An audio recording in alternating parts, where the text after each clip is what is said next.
That's fine. I kind of want to warm up on news of the week because it has been a week since our last recording. Did you see our president with a whole bunch of doctors behind him? I really like that. I watched that on Fox News today. I almost wanted to yesterday. I almost wanted to talk about Trump RX a little bit, but I don't know anything about that. that was in that same conference. I didn't. If you watched it in its entirety, that's where it would be. No, I watched it with the volume off. I just am walking down the hallway and I see our beautiful president with I'm sorry. Our politics are your politics. Our president. Oh, and also the Faux King Christmas ale is what we're 8.5%. 8.5%, man. Wow. It's jet fuel. Wow. Okay, so I had one of those last night, and I was out like a light. We'll sip on that for a little bit. So our friends at High Grain Brewing Company do an excellent job. I need another 6-pack of those. So I guess one thing I wanted to discuss before we get into It's Always Sunny in Philadelphia is the weird world where like normie sports culture and like online shithead culture Real news. Mix. So like recently this week, I think this was maybe even yesterday, star wide receiver for the Los Angeles Rams, Puka Nacua. Have you heard the story? No, I like his name though. Puka Nacua? Yeah, which is where I'm at. Like, yeah.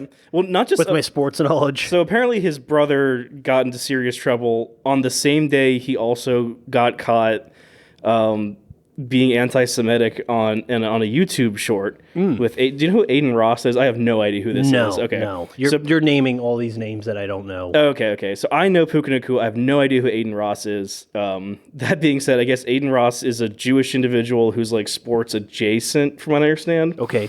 And he told him, do this touchdown celebration. And he said, spin the football like on its top. Like a dreidel? Like a dreidel. Oh. And then afterwards, and I'm going to demonstrate what it is to Will, and he'll know exactly what I'm talking about. Rubbing his hands together. No, you just had to say rubbing. Yeah. So he had to do the usual celebrity thing, which is post a blue box with text on it. About apologize, and he will not do that touchdown celebration. But I think everyone in the internet world thought it was. I would say that thought was pretty funny. That's I think he got his pass. if Mr. Aiden Ross gave it to him. What if his ancestry test comes back and he's like 2%? Oh yeah. Didn't Chris? No, we're not going to talk about him. Yeah, one of our friends is like 2% Jewish. Apparently. I don't know. I feel like a lot of people are. So that kind of came up that if your dad found out what the Happy Merchant was this week, like that's probably why. Oh shoot, yeah. I told you about my aunt's bathroom, right? No. It's she's got an art gallery, and her bathroom is covered in Happy Merchant caricatures, like hundreds of them. But it's an art gallery, and she's very liberal. Okay. Old school liberal, like 70s liberal. So she's not like plugged into like this shit, right? Yeah. I don't know. I don't even know where it begins or ends, man. Yeah. I am so. Well, now like old libs are like they're discovering the internet. So like old conservatives, they discovered the internet 10 years ago. I feel like grandma like Evelyn normie libs, they're now discovering the internet. And man, that's a great picture. It's a great Jamie pulled it up. It's not ours, but it's been going around the internet I think for a couple of years now, but it's pretty funny. Oh man, is that the same guy who draws that really realistic caricature? It's like you should let refugees in because Jesus said so. I'm not religious, but maybe I could turn this around. You know what I'm talking about? That meme? I think it's this. It's like American political archetypes is like this one. Yeah. I guess our politics are your politics. So again, if your dad found out what the rubbing the hands together thing was this week, NFL football may be the reason. So Duncan, do you have your carefully curated notes for Always Sunny? I do, but I haven't. I didn't print it off on 8.5 by 11 paper like my Movie Bob notes. Oh, I'm one up on you. I've got two double-sided post-it notes. So I printed I just wrote a Word document and sent it to myself on an email. So I think what happened is that Movie Bob, I think we just talked about Movie Bob for 3 hours, and it was very depressing. And it was an out-of-body experience for me. And we're still not even really close to finishing the whole thing. So I think like as a palate cleanser, and we want to talk not only about negative things if we want to keep doing this. So I think we're going to discuss one of our favorite things in the world. I think it's something that we really, really bonded over. Probably our most normie thing that we do. Yeah, I don't know. We like it beyond normie. I was talking to one of my coworkers. It's Always Sunny in Philadelphia. Oh, yeah, I was asking my coworker today, right before I left work, I'm like, hey, have you seen any episodes of Always Sunny? And she's like, I don't know, like maybe 5 or 6. Oh, okay, like, okay. What? You haven't watched every episode? How could you? And I started listing off all of the episodes that I think that she should watch. Because I'm media literate. Did you have to tell a coworker that you kind of know to watch episodes called Sweet D's dating a retarded person and the... Oh, I told her to watch Charlie Got Molested. Okay, yeah, perfect. Yeah, figure balls to the wall. It is this weird thing where it's like you think it's like a very normie program, and I think it is very popular, especially. Do you have Sweet D's dating a retarded person? Oh, okay. Well, I mean, we'll get into our list. I think we really bonded over the show, especially in college. I think both of us can quote everything, especially in the core years. I think I have not watched an Always Sunny episode other than maybe a friend having it on in the background since 2017. I would say 2017. I'm completely caught up. You're caught up. Okay. And I think a big part of it is they lost the writing team for a few seasons. Oh. Rob McElhenney or Mac now legally. We can continue your thought because I do want to talk about that. I think he came back because season 17 is definitely the best one they've had in like 4 or 5 seasons. Okay, I have not watched in about 4 or 5 seasons. So. And they're all honorable mentions. Okay. At least for me, a lot of them of 17. The first episode of 17 is terrible. It's a collaboration with Abbott Elementary, which I don't know if you've seen that show. I slot it in the same spot as the soccer Midwest father, mustache man does British soccer. I wanted to. What's Ted Lasso? Ted Lasso. Well, I was about to say I wanted to. Dude, Ted Lasso. That was like created in a lab. Like the same guys who made McDonald's fries taste disgusting if they're more than 20 minutes old. I developed Ted Lasso because that thing is so accurately, scientifically, just designed to like entice my mom. It is shocking how popular that show is because it has no appeal to me at all. Like no. I think I've said this. I'm a pretty big sports fan. I really can't watch sports TV unless it's so stupid. Like for example, like I think I do want to talk about Ted Lasso because it is a fascinating cultural item, but because it is repulsive to me. But it is a complete ripoff of one of my favorite movies, and a movie I think we watched together. And I think you didn't like it as much, but like just Major League. Yeah, it's definitely a Major League ripoff. Yeah, but in Major League is very mean spirited and especially for the 80s. Like it's like almost like a kind of a proto Gen X kind of concept. Like and there's a lot of sex in it too. Yeah, which I'm not against sex in movies like at all, but like when I'm putting on something to watch with my parents. Yeah. Well, no. Like now, lib parents, like that's their whole thing is they're sex positive. They're race positive. Maybe not your parents. I don't know. Yeah, I've got very conservative Catholic parents, and socially conservative. I would say socially conservative. So I guess we're not talking about Ted Lasso, but yeah, Abbott Elementary. So they did a collab with that. Yeah, Abbott Elementary slotted in the same category for horrible TV. It's not horrible. It's fine. It's for your parents. The Office is so much better. Is it the same kind of ding, ding. exactly the same. All right, It's one for one. I don't super want to get off topic, but have you watched any episode of The Paper Company? I have no desire to. It is. I mean, like my wife, she is certainly a normie, especially when it comes to TV, and we couldn't get through one episode. Like it is like truly like is humorless, and also they name drop Ohio and my alma mater, and I still couldn't get through it. I was like, I got the Paper Company mixed up with the Chair Company for the longest time. oh, the Chair Company's great. Because people kept telling me to watch the Paper Company or watch the Chair Company. I'm like, I'm not watching another Office. I'm done. Paper Company is unwatchable. Don't watch it. Chair Company, thoroughly would recommend it. It's very good. It's unfortunate that two shows with similar titles came out around this. And Ohio. And they both take place in Ohio. Yeah, in Canton, Ohio. Yeah. And one is I would certainly never recommend it. And I think the Chair Company is one. It's probably my favorite show of the year, I would say. I like it. It's like did you watch The Curse with Nathan Fielder? I watched a episode and I couldn't. Nathan Fielder. It feels like he's too much. A good version of The Curse. I like The Curse, but man, that show makes me feel sick. It's sickening. Yeah, I think I watched one episode and it's like, this is sickening. I can't finish this. It's not for everyone. Yeah, I think I don't even think it's for me. The Chair Company is palatable compared. I think even for like your average person, it's very Tim Robinson. Who if I showed it to my boss, he'd be like, I don't get it. Yeah. I would say it's like there's no jokes, I would say, which is a detriment if you want to call something a comedy.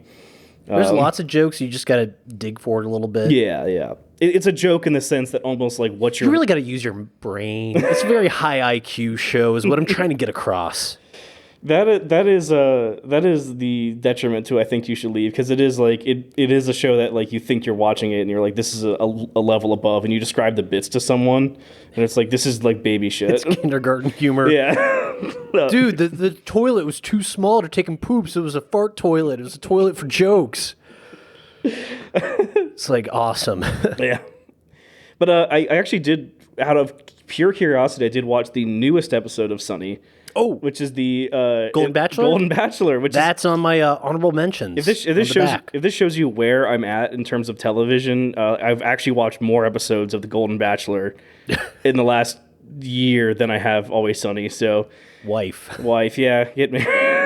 This is what happens. And I do kind of appreciate reality TV in terms of like the craft behind it. Like, there's so much editing. It's like, this is like a demographic you have to like market to. I used to be really into like Food Network shows. Yeah. Like Chopped or Top Chef. And I think shows like that, you'll really appreciate like the art of like kind of making like really over the top sound effects. And And you just imagine like in the studio, it's like pretty normal, chill, and everyone's like, we're gonna cook a bunch of stuff. Yeah. And then you watch it on TV, and it's just and they use the same like crash cymbal thing like every 5 minutes. Yeah, I've never been a cooking show person, but it's very similar to that, where it's just like. Have you seen the British Bake Off? Oh God, anytime we're on vacation, my sister watches that, and so I just can't. Didn't they have to change the name of that? Wasn't it British Bake Off in the UK, and then it's Cake Off in the United States? It's the Great British Baking Show in both the US and the UK. No, they had to change the name because Pillsbury. What? Yeah, I think it's called British Bake Off in the UK. Well, I'd be damned. I don't know. We don't need Google. But yeah, I've got The Golden Bachelor live. Okay. As one of my honorable mentions, and it's a two-parter actually. I don't know if you saw the part before that. No, I didn't. It's like 3 parts. What? Yeah. Oh, I thought it was like there's like some funny jokes, but I'm very lost. There's like a whole episode where the gang tries to. They try to rehearse. I've never seen The Golden Bachelor. I've never seen The Bachelor, but I think I got the gist of it just through osmosis by existing. The same way that I think I understand The Dark Knight Rises. Yeah. Because everyone has quoted the entire movie to me. Do you remember that one kid who like Aspergically like would like cover their mouth and like the brain? It was like, oh, hello, Batman. Yeah, they did it during lunchtime in high school. Yeah. The guy got on the intercom. Then you've seen the movie. But yeah, the episode before the last one, the gang is rehearsing their dinner, and it's supposed to be the dinner where Frank announces who he is going to be with, or it's something like that. They interview the family in the show, right? Okay, and it's like the gang gets ready for prime time. So is the name of the episode. I did not watch that episode, but I do know probably in Bachelor lore what that is referring to. Yeah. So you have what's called a hometown night. Okay. So on like the fourth to last episode of The Bachelor every season, you go home to like whatever like your partner's like hometown is. So it's like you drive around, you go to like restaurants, you meet the family. This is like, even if there's like obviously a family has like probably had to sign off on this. Like they still have to like shoehorn like the one uncle that's like, I don't know about this one. Like it was like, it's I don't want to turn this to a Bachelor watch along. No, I think you'd like it because you have a better understanding of The Bachelor than I do. Yeah, but they get like a test audience, and it's like the dating episode where they try to speed date. Oh, that did not even make my top. No, 30, it didn't. But yeah. But not for me either. But it's just so funny when they have to keep going back to the drawing board like every 2 minutes because they slip up. Yeah. I think that's a very late Sunny, where it's like, I think like mid Sunny, they almost existed in their own universe. And then like the first 2 seasons, maybe first 3 seasons, they were trying to like occupy a space with other humans in it. And I feel like the middle 10 seasons or so, like they just became their own like species within like they don't Flanderized. Yeah, and then they kind of merged back into reality at some point, which I think is kind of the detriment to the show. Like like I could never picture like season 9 them going on The Bachelor. So maybe the way to tackle this is to work backwards. Because I've got another honorable mention. The gang goes to a dog track. They go to the last dog track, I think in Pennsylvania. Wait, how about let's do this? How about pretty sweet? How about let's just go through like, because I have like. Let's go through each other's honorable. I just want to list the episodes of just kind of maybe to like temper the ones that like I like, but or actually because I think I like every episode, at least from season 3 to 12. I would say I don't love every episode season 3 to 12. Man, I love some season 1 episodes. I would say I am very not into season 1 and 2. I think. Even when Frank came on, they still had to hash I've got The Gang Gets Racist as a honorable mention. I actually like that episode a lot. Okay, well, let's go through your honorable mentions kind of one by one, and then like mine, and then we'll probably go alternate for the actual top 10s. Okay, well, season 17, I've got Mac and Dennis become EMTs. Okay. Yeah, they steal an ambulance, and they get really into peppers. And then Charlie starts a ghost kitchen. That's a clever idea. And then it becomes a parody of The Bear. I think I've already said this. Did I already say this? But like, I think like probably Will's going to go through several episodes I have never even heard of or even seen. Yep. So I have not seen season 13 through 17? Except for the season 17 finale. I've got season 16. Dennis takes a mental health day. It's a clever idea. It's really funny. Okay. That's the only good episode in season 16. It's the last episode. Okay. And it's just Dennis. Oh, it's a Dennis Bottle episode? It's a Dennis Bottle episode, and he's just like, I'm just going to go rent a car and go to the beach or something. Okay.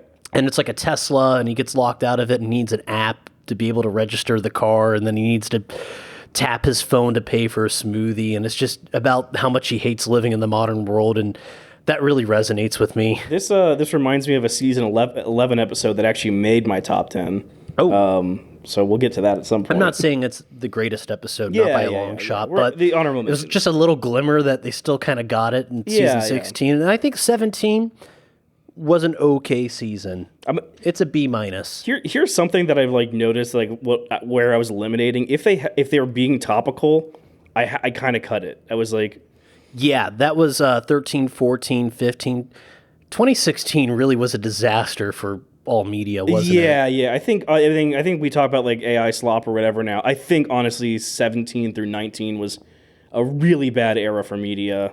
Yep. I think a lot of our favorite YouTubers like didn't quite recover well. They really got into kind of like their high horse during that era.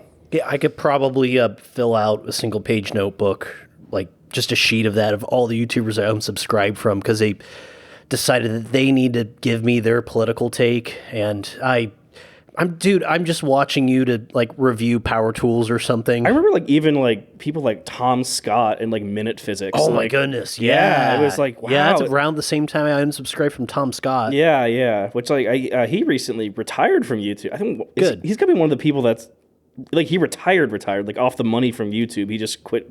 I always thought he was full of himself. He's very British and kind of very British in a kind of the quirky way, which I think can come across as grating and full of himself, which I think there's a bit of truth to that, but there's also a bit of quirk to that.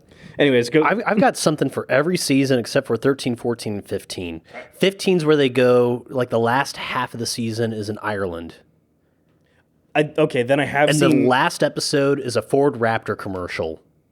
Then I have seen... I think I've seen that one. I think I was at a party... And it's not even a real Ford Raptor. It's a computer graphics Ford Raptor. Oh, Sonny could not do CGI. It looks terrible. It looks awful. And it's obvious they couldn't import a Ford Raptor from the United States to Ireland. Then film that... Oh, whatever. Film that scene in America, or like... And like the whole arc is supposed to be like Charlie finding his family or something, his real dad. Yeah. You know, and I don't care. It's not part of the canon. The canon. I have a 1-second story about that. I was in Hungary and I saw a Ford Raptor. That's awesome. So they could have done that. They could have gone to Continental. Clearly, it's importable into the EU of some kind. If they tried just a little harder, but it's obvious they couldn't find one. Like the day of filming. Huh. And their showrunner couldn't handle like filming on a different continent because I think they filmed on location. That's weird because like there's moments in the show where they don't even film in Philadelphia. Yep. So it's like, why bother? Yeah, because the whole episode takes around the cliffs. Yeah. I mean, which is why they need a Ford Raptor. I always thought it was kind of a running joke that like the show is so low rent, some stuff is obviously in Los Angeles. Like it's like going high rent doesn't work. No, yeah. Going out of Philadelphia, they had a whole episode, not my favorite episode, but pretty good, where they try to go to the Grand Canyon. Oh, and I guess they go to Ocean City. They go Jersey Shore. I think just go to the Jersey Shore. So that's like Wildwood, like kind of, like. I don't know if that made your list. It did not. It did not. Okay. I was actually being very picky. I was like, there's a lot that I didn't even. I think if there's an episode where I'm remembering it, and I notice that like all I remember is like one really good joke, and then I kind of think like, it's like. Like I've got the gang cracks a Liberty Bell just for use that example. It's like that's a much disliked episode, and I like it because I'm not but it's like it didn't make my list because it was like that's just one really memorable joke. It's got a few good jokes. I don't hate that episode. Yeah, I think people hate it. I don't hate it, but it didn't make it's certainly in the middle. So give us another honorable mention, Dunk. I guess I'll go. Maybe I'll just literally just list off exactly because I listed like 20 episodes. So here's episodes that I said these probably were cusping, but would probably never make a top 10 for me. But like I do want to give them a shout out as really good episodes, and I would probably recommend all these. Probably the earliest episode I could say is great is probably the Aluminum Monster versus Fatty Magoo. Ooh, that one just barely didn't make my list. I know, yeah. That one's kind of this one is for honorable mentions. This one's a personal like of mine. The gang solves the North Korea situation. I've got that on the list. Okay. In fact, I did not write out my top 10. I've got to be honest with you. Okay. But that one might make it to like 10. Okay. It was really on the cusp. I love that episode. The gang sells out, which I think is that the first one with Jew Lawyer? Is that the first? That one also didn't quite make my list. Okay. I do like. It's pretty funny. I do like him as a character. So I think that kind of the waitress gets married. Again, this is one with a really really funny joke that I tell my friends all the time, but just it didn't quite make an entire episode good or great. The pop a quick H on it is something I say. I was trying to remember. And it's like that is such a funny idea and it has infiltrated my brain, but just not a great episode make. So Just put an H on it for Hornets. here's one that I like. Dennis looks like a registered sex offender. I love ones where they get That was fun. I love ones where they get obsessed with a stupid idea that like the main concept doesn't even get like actually resolved until the very end, where it kind of hits them in the back of the. I really want to get into why that works as a Sunny plot idea. The gang solves the gas crisis. This is I mixed this one up with the one where they use Dave and Buster's dollars. I'm really impressed. A lot of these aren't on either of my post-it notes. I like those episodes though. Yeah. There's one where he enters someone's skin, and I think I may not have written that one down, but again, great joke. The one where he impersonates they go to the Phillies game. Oh man, I can't remember his name. He uses it a few times. Brian Lefebvre. Brian Lefebvre. Let's get off, D. Do you want to get off? Exactly. A couple good jokes, but like didn't quite make the list. The gang exploits the mortgage crisis. Nope. Don't even have that. Is that the Dave and Buster's one? Yes, that's the Dave and Buster's. With all the yeah. Again, that's a topical episode. I love schemes. That's a very 2008, 2009 episode. Maybe because it's so far in the past, it doesn't register as like too topical. But like again, like maybe it's the beginning of. I actually almost put Gun Fever 2 Still Hot, and the gang tries desperately to win an award. I've got that. Those are just for suds. Again, suds, great joke. And it's got the meta joke. Again, like the meta joke kind of bugs me in both those episodes, where it's like it's the beginning of Too Topical. Let's see. The World Series defense, again, kind of as a baseball fan. That one's great. That one's funny. Even if you're not a baseball fan, the Max letter to Chase Utley, even if you don't know who Chase Utley is, all time. I think that joke has ascended the show. Yeah, that is really, really funny. I think because, again, like we talked about at the very beginning of this episode, sports culture just kind of crossing over sometimes. Because Chase Utley read it, I think, at a game. I think a relationship could be a home run. I think if you read my list, especially kind of the honorable mentions, I love Mac's dad, Luther. Yes. As a character. This one, I think, kind of, I didn't put it in my super honorable mentions because I think annoying people repeat this. Patty's Pub, home of the original Kitten Mittens.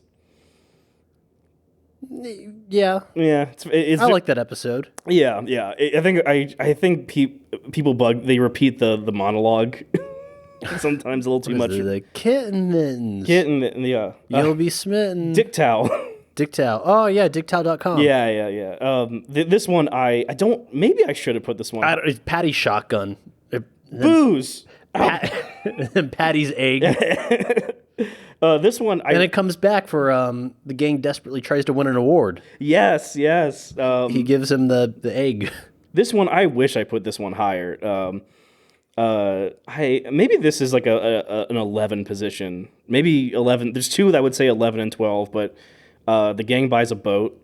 Yes, that one is. I did not put that on my list. Me and Will have been nautical in recent years, and I think Will literally did overhand toss me a key one time. No, I didn't. What? Yeah, we're at the lake in Michigan. I would not have done that. I think you almost gave me the.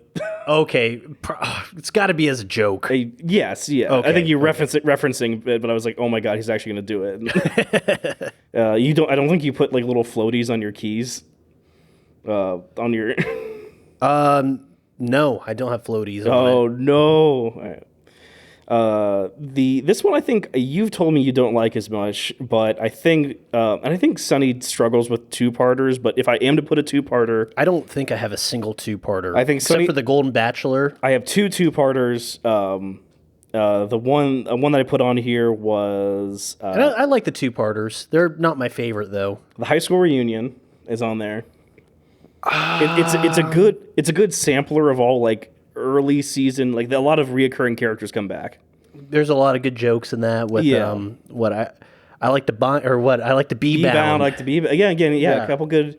Again, like I think it's one of those ones where it's like the two-part is a detriment in the sense that like it spreads out a lot of the joke density. Oh, and then the hard cut when they have the dance scene. Yes, They're all just drunk on the dance floor. That's one of the best hard cuts, like visual gags. I think they're all secret theater people. Yeah, we'll get into a lot of musical. I'm assuming we'll get into a lot of musical. Oh yes, yes. I think me and Will have a complicated relationship with musicalness. Yes. But I think in this case, I think the Sunny people really do a good job. Let's see. One of my favorites. Again, this may be like a number 13, but I couldn't put any higher. Mac Day. Man, that might be my number 10. Okay. Mac Day rocks. Here's something that I really wrote because I was rewatching a couple episodes and I thought that was going to be one of your favorites. I love Mac Day. I thought it was going to be like your number 2 or 3. I love this show so much that to make an actual 10, I had to cut out some like ones I genuinely love, and Mac Day was just one of them. Kind of one thing that I noticed, and maybe this is like an issue with Rob McElhenney is. Now he's kind of gone off the deep end in a lot of ways. Here's actually a YouTube comment I read recently, and I'll just fully say, I'm just going to repeat it. It's that Rob McElhenney and Ryan Reynolds have like this basically the same relationship that like season 5 Dennis and Mac did. Like. It is quite shocking if you watch that Wrexham show that they have. No, never heard of it. Okay. Well, I mean, essentially, I think in 2020, I think people culturally mix this up again with Ted fucking Lasso, but Rob McElhenney and Ryan Reynolds buy like a Welsh soccer team, like in real life. It's not like they do this and they actually own the team. I think they actually sold their controlling stake like this month, but so like it's like a reality TV show documentary thing. So, I'm not super even as a Sunny fan. It's like I can only take so much Ryan Reynolds and Rob McElhenney as people. But one thing I did notice with like writing with the show, and it kind of bugs me, is that like they can't decide if Mac is a straight like a straight man. Not. I mean, obviously. No, straight man is in the character archetype, right? Yes, yeah. So like Charlie's always the wild card bitches, and then like sometimes Mac is like reasonable and like clearly the writer self-insert. Right. Yeah. Like in the earlier seasons, he's definitely that. He's a little dumb bro dude, but at least he's not a sociopath or self-centered or schizophrenic or. Mac really works when he is being godly and closeted and delusional. And I think sometimes when they just need the scene to work and they need a straight man, they'll go to Mac and they'll change his characterization. Like, sometimes Dennis does that. But he works because he's like... They kind of ping pong. Yeah, Dennis works because his whole thing is he's the sociopath, and sociopaths tend to be intelligent. And then things are really going sideways when Charlie's the straight man. Yeah. I was about to say D sometimes has some straight men. I guess they all take turns, because Frank does that too. Like, you're crackheads. Yeah. You are crackhead children. It's most striking when it's Mac, because Mac's whole thing is that he is unaware of reality itself. I guess when I'm making that quote, though, Frank has been corrupted yet. Yeah, I was going to say, I think that's from season 2, right? Season 2 or 3. Yeah. Yeah, Frank doesn't become Frank, I think, until 4 or 5. I think, right. The one like the toe knife Nightcrawler. Man, I don't have any good Frank episodes on my list. I have a lot of Frank episodes. I wish I kind of did. I kind of lean more Charlie and Dennis. Let's see. Any other honorable mentions before we get into it? I do have a bunch. Sorry. The Gang Saved the Day. Okay. Good kind of vignette little thing. Very memorable animated segment at the end. Yeah, I was trying to find that episode. That's a good honorable mention. I would say it's not great honorable mention. I think it's where I like Dee's fantasy. Great with Josh Groban. It just kind of goes all over the place. She's got her own TV show, and it's got to be a little meta, right? Because she's had like 3 TV shows now, and none of them have done super well. I think the Mick has a cult following. I think you'd be surprised by the amount of people that like that show. Is there one where she's like a doctor and she does drugs, but there's been like 15 of those shows? That one's on right now. Yeah, So, yeah, isn't yeah. that like House? Yeah, it's basically It's just, well, no. She's like a single mom, but Caitlin Olsen's also like in her 50s, so it's like I don't know. It's like people age differently out west, I guess. They chrome it up a little bit. So 50 is like 30 in certain. We got to get you to watch Mad Max because Chrome It Up is so. I want to say some things, but Again, another baseball one. The gang beats Boggs. yeah. Oh man. Oh, that didn't crack my top 10. Oh yeah. Oh, that's a fun one. That one's a very fun one. It's a very if you're in. We did the Boggs challenge. We did the Boggs challenge. I still have the shirt somewhere. Somewhere, yeah. I on one hand, if you're a beer drinking fan, if you're a baseball fan, really fun episode. If you're borderline alcoholic. If it's also very unrealistic because like if you even Speaking of which, I got to top up. oh yeah, go for it. Yeah, keep talking. Yeah. So if you ever been on a plane, I think they might come around with the beer cart twice on like a very long flight. So the Boggs challenge is ridiculous, but it's really really fun. I guess like if you don't know the premise, it's Wade Boggs, the famous infielder for the Boston Red Sox for like 20 seasons. He hell yeah, dude. Hell yeah, brother. He famously drank like 70 beers on like a flight from back coast to coast, playing the Mariners one night. I think these days they wouldn't have a flight like that anymore. I think they'd have a more immediate where like he'd play in Kansas City. Ooh, I forgot. I figured out my top 10, and it's all in one post-it note. It's all early stuff. There you go. Mac and Dennis moved to the suburbs. Oh, can we get to that? Oh, is that on your list? Yeah, can we get to No. These are my honorable mentions. these are honorable mentions. Okay, yeah. I guess that made your list. I was just saying, I would like to move. I would like to talk about that one. Okay. later. The gang goes to the water park. Are you on? So are you on honorable mention still? Yeah. Okay. Yeah, sorry, I'm just trying to get these out of the way. Yeah. Let's see. Gang turns black. That's also on my honorable mentions. That one's fun. Probably the last great episode, in my opinion. I got Cricket's Tale, also from season 12. Oh, see, I'm super not with how extreme Cricket got towards the end. I get like the joke had to like land at some point. I think it's pretty funny because it ends with him making out with a dog. And the whole episode, you're led to believe that it's a woman, Like a beautiful woman. I'm not anti-Cricket, but like I think just like the joke got a little too much by the time he's making out with a Gang dog. beats Boggs. Unfortunately, I did not put that in my top 10. I should have. What else do I have? Do you on your honorable mentions? Do you have the gang misses the boat? No, I should have. Again, this is one with a great one joke. I feel like there's like 10 boat episodes. Yeah. I had to differentiate this, but this is the one that with the word boat in the title, where this is the starter car, not a finisher car. Yep. Again, great joke, almost makes the whole episode. You could have cut that episode down to 5 minutes and it would have been the same. With just Dennis sitting cold by the river.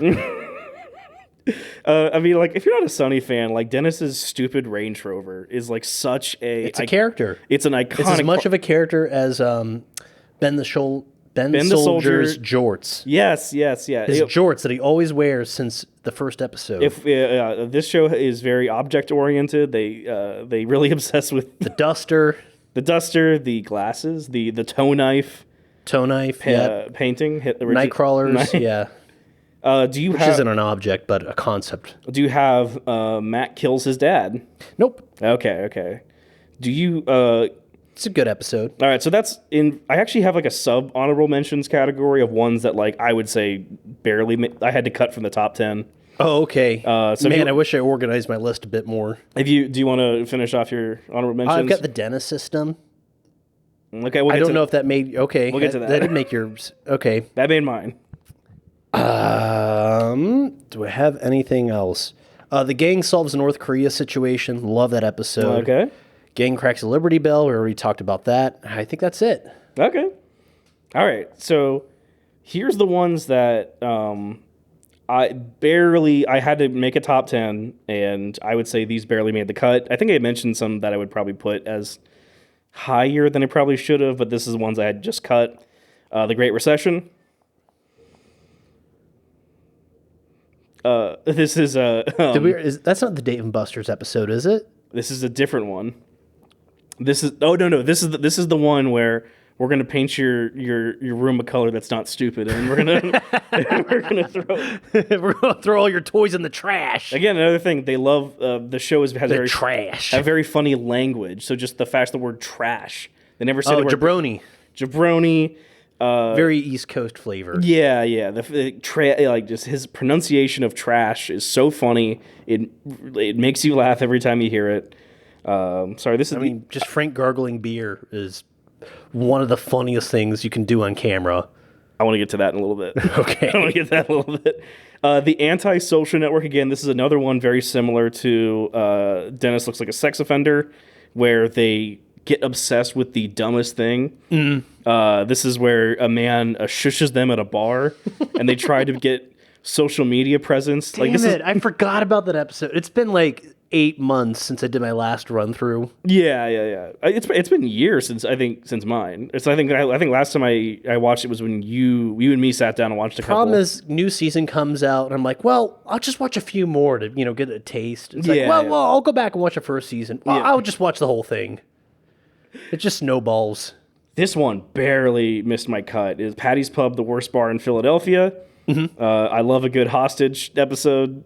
Yes, very fun. It's thrilling on top of being incredibly sociopathic. Did Charlie McDennis make your list at all? It did not. Really? I thought that was one of your favorites. I think I fell out of love with that one. I don't know why. All right. I can't say for here is one with a great joke, but I think the fact that it's split into two parts is kind of a detriment to it. Mac and Charlie die. One of the best opening stingers. There is a great opening monologue by a judge, and I think I think I just watched the episode because it's very very very very funny in my opinion.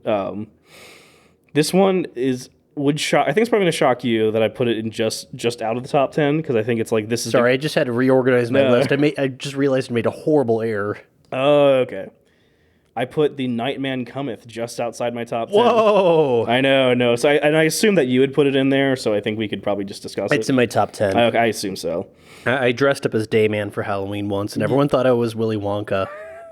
I'm like, no, Willy Wonka's purple. This is one where actually I realized a very similar episode might be slightly better in terms of musical numbers. So I had to put it out there because it's a very similar episode, and I'll get to it. And then the last one that's out of my top 10 that I really, really like is The Gang Gets Extreme Home Makeover Edition. Somos Extremos. This one is horribly sociopathic. It is so... It's got the stance. It's got the jorts again. The jorts, again, yeah, jorts, just their idiocy and self-righteousness. And where they're going to, burn the wall, and then he's going to use the fire extinguisher, and it's going to be a controlled burn. I think I've seen that episode more than any other episode. They put everything on the credit card. Yeah. Put it on the... They just terrorize this poor Hispanic family. It hurts me to not put this in the top 10 because it is a riot from end to end. And it's probably a good Sunny primer too. That's an easy top 20 episode. Yeah. Here's one thing I noticed upon watching a couple early. I think on Hulu, I think a lot of early standard definition episodes are AI upscaled now for HD. Ew. I know. It's bad. Ew. I've not seen that. And new Sunny, it's like, and Sunny looks so good and just rancid, like 480p, yes. Yeah. It's meta. I don't think they meant to do that, but it works. Yeah, it is. Well, yeah, it's all shot on Handycam. Yeah. And the fact that a lot of season 3. See, we're media literate, folks. We listen to Red Letter Media talk sometimes. We pick up. We've never made a movie. Yeah. I think you were on the morning announcements in high school. Yeah, I'm recording this on a laptop I stole from work. Yeah. So that's our extent. I don't think I have anything else to say. So do we want to just do alternate? I actually sure. I actually didn't make a ranking. I just listed 10 episodes. I just quickly made a ranking. Okay, cool. Yeah. The short list that I made, scrolling through Wikipedia, an hour before you got here. Okay, so mine's going to be in chronological order in terms of release time. Okay. So is yours going to be in I've got mine by rank. in ranked order? Okay. Yeah. Can you reorganize it very fast? I can start out with my number 10. Just talk. Let's do a number 10 because I think I have one that is for certainly my number 10 of my top 10. Well, I've got Mac Day. Okay, let's for talk my number 10. Yeah. Let's talk about Mac Day. Yeah, it's Country Mac. This is one that has a very, very memorable guest character. And I think one thing I noticed in all of my top 10 episodes, maybe all my top 10 episodes, except for I think one, the memorable guest character. Really? Is almost, I think... There's not a lot of those. I think every one of them is a memorable guest character, at least in mine. I mean, like in general, for Always Sunny episodes, they don't have a lot of guests. Right. And I think this one has I guess he's not a guest in the sense he's it's not stunt casting. Right. It's just Mac has a, so I guess like he's better at religion and smokes weed and is gay, like outright gay. Drives a motorcycle. I guess the premise we should and actually knows karate. I guess we should say the premise of the episode is that Mac or I guess the gang rotates having a whole day dedicated to themselves, which is very, very them in the sense that like instead of just like mutually they got a screaming pillow. Yeah, instead of mutually just loving each other and being interested in themselves, they force each other to indulge in each other's neuroses for 24 hours. For 24 hours straight. So at the strike of midnight, it becomes Mac Day, and they have to dedicate their whole life to Mac, which includes wearing garish mid-2000s cut-off shirts, doing stunts, doing an episode of Project Badass, and he invites his cousin,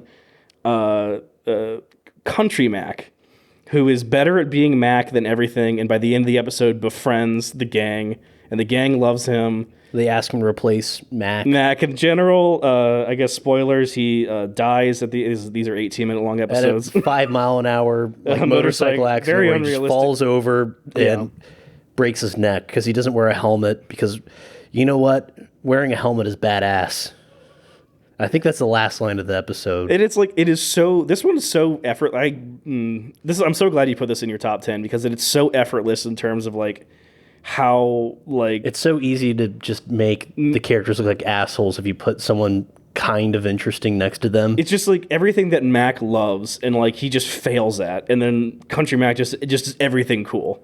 Yeah, like it's just like the way that like Country Mac like gets a vending machine to start working. I love when they're in the what do you call it? The theater where you watch the stars. The planetarium. Thank you. The planetarium. If you're they're smoking weed, and Mac's going off about how like weed isn't cool. He's like, oh shoot, I brought enough for everyone, and it's like, being close to the the stars actually brings you closer to God, and everyone goes, oh yeah, and then he like karate kicks the vending machine to get everyone munchies after Mac just fails at doing so over and over and over.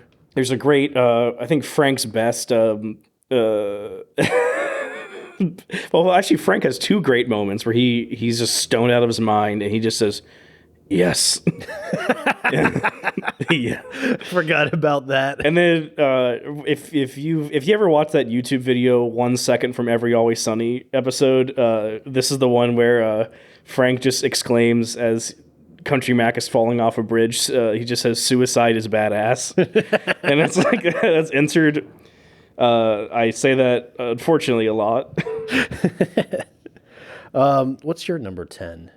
So for sure, my number 10. I need to help with ordering things. But I was trying to give you a chance to do that by talking. But for sure, my number 10, and maybe I probably shouldn't have put it in the top 10 because I watched it today and. While it's a great... I should have watched an episode instead of Pluribus. Instead of Prestige Television. Don't spoil it. I haven't watched it yet. She loves trains. Okay, well, I can take that. This one, maybe I would have swapped with an episode like Mac Day, but I think it's a great episode, so I guess we'll still talk about it. I think you put it up there. Sweet D is dating a retarded person. Yep, that is my number 3. I'm sorry. No. My number 4. Oh, okay. So you put this one pretty far up there. I did. I love that episode. So again, like I was talking about this earlier, this is like in Sunny, basically there's like a middle era where they don't interact with like the human race in general. They were like aliens amongst us. But in the early seasons, That's season 3. this is season 3. They're almost real people. They're almost real people. They were still interacting. Dee actually managed to start dating a rapper. There's people in the bar. Yeah, there's people in the bar. It's busy on Saturday night. Yeah. He is. They actually have. It's a quasi venue, which is also used for the North Korea episode. Yep. So this is one where Dee starts dating a local rapper that they again. This is the era that it's in, so they call him the next Eminem. Several times in the episode. It's 4x3. It's in 4, yeah. So again, like this is 2007 or so. Also, the title of the episode that kind of gives away how old it is.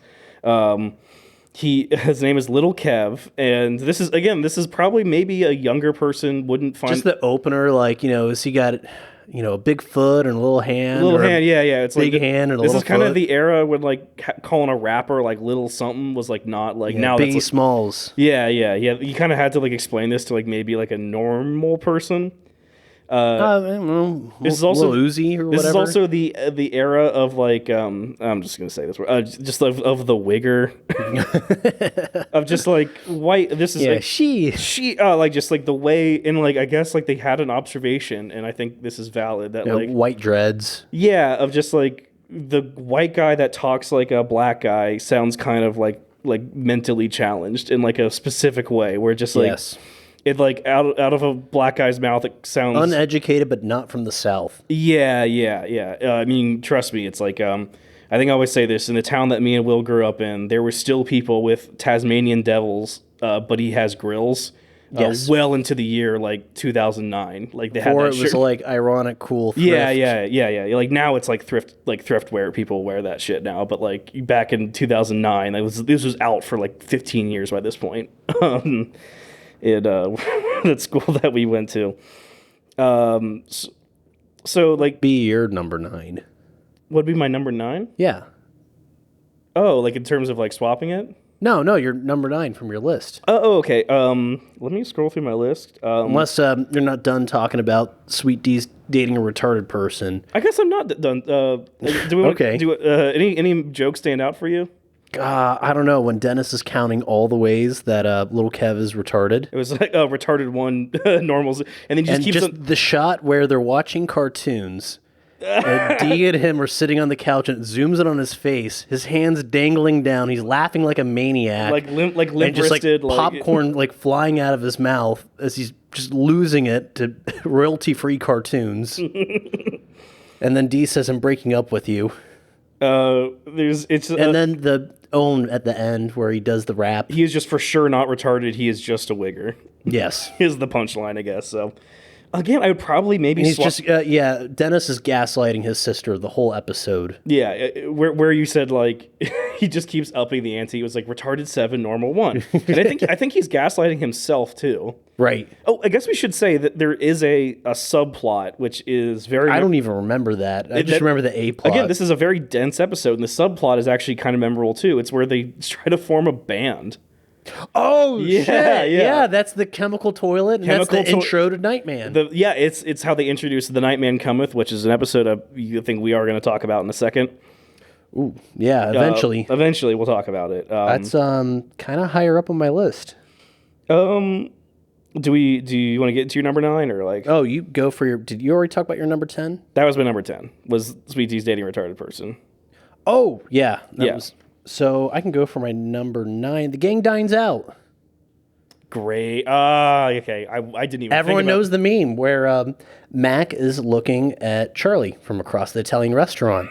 You've got the Italian waiter. Yeah. Dee ties his shoes together. He falls over in the spaghetti, which is reused several times, I think, in later seasons. Spaghetti, again, object humor. They're doing like some kind of Goodfellas thing where they send each other wine. I don't know if it's Goodfellas. That's another gangster movie. Is that Casino? I don't know. But we go into Mac and Dennis's quasi-homosexual relationship, and then Charlie and Frank's quasi-homosexual relationship, and then Dee just being lonely and reading a book by herself and just trying to trick herself into thinking that's normal to do. That is okay. Maybe I underestimated this episode. Begging the waiter to sit down with her. Oh, and then Dennis sings a song for the troops, but it's really about Mac. Okay, maybe I should have put this. Wait, Yeah, Gugino's. That's the name of the restaurant. they go there quite a bit. They right? do. Yeah, As early as season 2, from what I remember, where okay. it's Frank, Dee, and Dennis. Holy shit! There's an episode I just remembered in my head that is a great episode, and it didn't make my top 10. Probably wouldn't have, but I'm just gonna mention it. Frank's Little Beauties. Oh, no, sorry, no. Whoa, no. No. Sorry, Frank's Pretty Woman. Oh, yeah. And again, this is one where I think one joke overshadows. I've been poisoned by my constituents. And I think it's just because the one joke overshadows the whole episode. Oh, hang on. Let me pause this. Oh! Mom, I'm not always on a date. we should do a... yeah. Oh, Seinfeld? Yeah. I could do Seinfeld. Yeah. I love that show. I've been kind of getting back into it. I don't like the doomers who were like, Seinfeld's not that funny. Same thing with the Office doomers. Who fucking says that? Who says that about The Office? I've run into people who were like, The Office is not funny. I think me and Will are thoroughly contrarians, and I think we both can say that. I think it's a very mainstream opinion to say The Office is funny and Seinfeld is funny. That's what I'm trying to say. It's like, I think even we could agree that like even shows like that. And we're jaded losers. Yeah, I think we can still find those shows very funny. So you're talking about Frank's Pretty Woman? Just that one joke. I just wanted to kind of point out the poison my that because I mixed that episode, The Gang Dines Out, with like Frank in a suit, dressing nice, and he's with Charlie. And then he's the Pecan Sandies. The Pecan Sand. Well, that's from Sweet Dee's Dating Retarded Person. Yeah, and Chemical Toilet, and then there was one more. What's Dennis's band? Electric Sex Machine? Electric Sex Machine. Or Electric Dream. Maybe it's Electric Dream Machine. That's it. Oh, man, where were we? So we were at The Gang Dines Out. Yeah. I think it's a great episode. That's your number 9? Yeah, I think it's a solid number 9. All right. I guess I will say... Just for cultural relevance, it's one of the memes that has stood beyond the show. Staring, all the time. I think that's a GIF that you'll see, like your boss maybe sends you every now and then. Oh yeah, in the Slack channel. You know, I'm kind of the Office jokester. Yeah. Oh my God, here is one that didn't make your top 10, and again, maybe it's nostalgia because this is again one that it's all nostalgia. Again, this is one that people meme a lot. The Dennis system. Yep. That's a great one. I think this one has transcended because it's like, I think there is a not insignificant amount of people. What season is that? That's season 5, episode 10. Because they still feel kind of human around then. Yes, yeah. So and Ben the Soldier's in it. Yeah. So the B plot. Yes, yeah. This is a couple episodes after, I think this may be number 1 for me, but we'll get in the that. Max system. Moving after completion. I guess we should explain that it's that the whole plot of this episode, it's not indicative of the show, actually. No. Where it starts out, and basically almost the whole episode is really Dennis going through kind of like Mission Impossible, Ocean's 11 style, like kind of how he attracts women. But that's like the first act. I would say maybe the first half of the episode, and then they kind of... And then it jumps to present time. Yeah. So essentially, Dennis has where he's going to prove that the Dennis system works. He can get back this woman as many times as he wants. So it's a, what do you call that? An acronym? Not an acronym. Is that what it is? Anarcho-capitalism. Anarcho-capitalism. Arachno-capitalism. Where it's Dennis stands for, and I am so... Acronym. Okay. Yeah. Dennis stands for demonstrate value, emotionally... Wait. Separate. No, is it emotionally neglect? Yes. No. It's neglect. Oh, wait. No, it's demonstrate value, establish... No, it's establish dependency. Value. Wait. Dependency. Establish dependency. We're looking this up now. I'm looking it up. At first, I was going to say I was embarrassed that I memorized it. Now I clearly haven't. No, yeah. Demonstrate value. Engage physically. Yes, okay. Because it's so funny it's number 2. A part of engage physically, this part of the episode, this is one of my favorite Always Sunny running gags, is the dated song that was very, very popular but has not aged well that they put as diegetic music in the show. So in this case, while Dennis is laying down, he has like the lamest music taste. He loves the song is. Do you remember what the song is? No, I don't. Bum, bum, bum, bum, bum. Oh, Take My Breath Away. My Breath Away from Top Gun. I think there's several other points that they have, like We Built This City. Yep. Is a song they'll play. I think I have up here when an instance where they play Kiss from a Rose. Just kind of like top 10 hits that have just like have not re-entered the oldies stations. Very just the worst of 80s music. There's a lot of great music from the 80s, and they picked all the worst. Even in the or gang 90s music. A very memorable part of The Gang Tries Desperately to Win an Award is when they use Call Me Maybe. Call Me Maybe again. Yeah, that's a song that no one ever hears anymore. It was kind of contemporary, very famous, and just has not re-entered like the popular consciousness. The third one is Nurturing Dependence. Nurturing Dependency. Is it Neglect Entirely? Neglect Emotionally. Neglect Emotionally. Inspire Hope. Separate Entirely. Damn, good job. Okay, sorry, I got the. So it's essentially his 6-part system to manipulate women to being in love with him for eternity, and he's a sociopath. He is a complete sociopath. I think Dee is the first time she even acknowledges that. Where Dee even says, like, I'm just going to read the line. It's like, you are a complete sociopath, and Dennis promptly says, "Don't interrupt," which is so good. And this is again where Sonny shines, is like comedic timing, and it's really good sometimes, and it's really annoying when they improv because they're kind of bad at it. Yeah. So when they this is one where the Mantis Toboggan comes from this, which is that again, I think that's transcended Sonny. One of the best aliases of all time. Yeah, his the I dropped my monster condom for my Magnum dong, which is great because I just love that. Sloppy seconds is like stuck in my brain, and I've accidentally used it during like important meetings with like real adults. That's a great one to use inappropriately. The Mac system, move in after completion. Yes. Which is Mac's like picking back off of, which is like, again, like frustrating about Mac because like that's actually a smart thing to do, and Mac is kind of like deeply vain, and it's like he doesn't have I think they struggle to determine if he has self-awareness.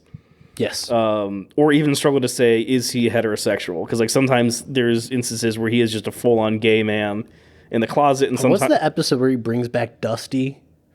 She's like addicted to angel dust. Gang missed the boat. Oh man, yeah. Again, it didn't make. It's like, what are they doing in the bedroom? And then it's just him with a boombox with sex noises, and she's just sitting on the bed. Again, did miss this list. But it's an actual like supermodel. He couldn't get it up with me. Yeah, she's like, yeah. Really funny. I mean, I don't have too much to say about this one. I think this one's kind of self-evident as to why it's funny. Dennis System rocks. Which number was that for you? That was 9. 9? Okay, so then I've got 8. I'm kind of second-guessing this one, but I'll go for it. Who Pooped the Bed? Will, I hate that episode. Stupid science bitch. That's a different episode. Is it really? I think so. Really? Stupid Science Bitch is Flowers for Charlie. No, it's not. No, because Who Pooped the Bed is where Mac's presenting, and they go from Who Pooped the Bed, they've got On the Fence, he's got the whole easel out there, and then it gets into science, then it gets into religion, and he You're thinking of a different episode. Are you sure we're talking about the same episode? I'm pretty sure that's the episode. Are you sure that's not Reynolds v. Reynolds, the serial defense? Damn it, you're right.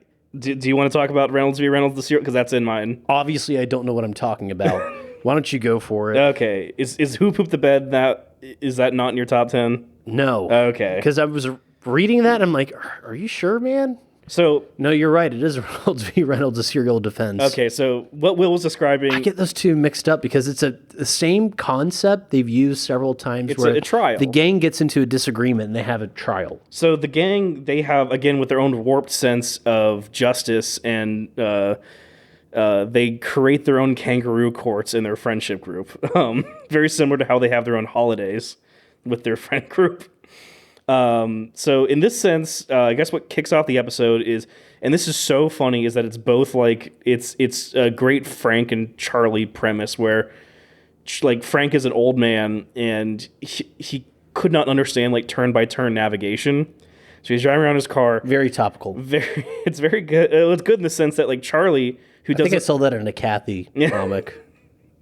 Oh my god. That's an episode of The Office. Oh my god. Where Michael like thought turn right meant to turn right now, and he dumps his Sebring into the lake. Yeah. Very similar, I guess, setup. But what makes it funny to me is like Charlie and Frank's kind of like odd codependency, in that Charlie set up. It's very nice of Charlie to do this. A turn by turn written on cassette tape. Oh yeah. Yeah. So it sets that up. Frank. Oh, and he's also illiterate, which is also one of my favorite running gags. He is also illiterate, and so and he's like, oh, that red sign that people slow down at, because he can't say stop. Can't say stop sign. So all in all, just kind of a great like lots of good jokes, kind of to start the thing out. And then Dennis eats cereal, and do you know what he's listening to? Do you remember? Phil Collins? National Public Radio. Oh, damn. Gardening tips with National Public Radio. That's great. So he is eating cereal at a stoplight, and then Frank obviously rear ends him, destroys the interior with milk. They go in. I think that's my favorite Mac episode. I was about to say that. It's like this is how Mac can get used very correctly, which is kind of his delusional like homosexuality mixed with his like weird like religion. But in the context compared to all the other characters, he's the most rational person. He's being okay. Well, I guess we'll get into the plot, but probably the worst part of this episode is they have a very convoluted way as to why they can't settle this in a court, which is because like Dennis has like a bench warrant or something, and then Frank like has too many unregistered firearms in his car. So they set up. I completely forgot about that part of the episode. They set up a kangaroo court inside the bar, and another good running joke is Charlie fancies himself a lawyer. Yep, bird law. He dresses in this ridiculous 1970s style yellow shirt with like a short tie. Trying to invoke To Kill a Mockingbird, I think. I thought he was trying to invoke All the President's Men, or just like okay, yeah. Because this is like an episode that didn't make our top 10, but the Pepe Sylvia. I thought he was going for like Southern lawyer kind of thing. Yeah, I think just in general, like they all kind of have like a very dated sensibility, but Charlie weirdly reverts to eras that are not even of his own. What's the Pepe Sylvia episode? See, I even forgot it. It's a famous one-off joke, but just like I think that's the one where Dee and Dennis try to get thought someone was breaking into my house. No. Dee and Dennis, that's the one where they try to get healthy. It's I think Sweet Dee has a heart attack. Oh, yeah. Okay. Yeah, I think it's that one. But the B plot is much more interesting than the A plot. Yeah, that's right, because the impetus was they need health insurance. Right, because they're worried they're going to die. Yeah. They work a mailroom. If you know anything about the show and you've never seen it, you've seen the corkboard memes of like Charlie. So I think, anyways, so Charlie he's Frank's representative. He has no understanding of what law is. It's very, very funny because he what does he say? Like I persecuted you. It was like you're the persecution, which is pretty funny. He besmirched me, and I demand satisfaction. Different episode, but it's pretty good with the duel.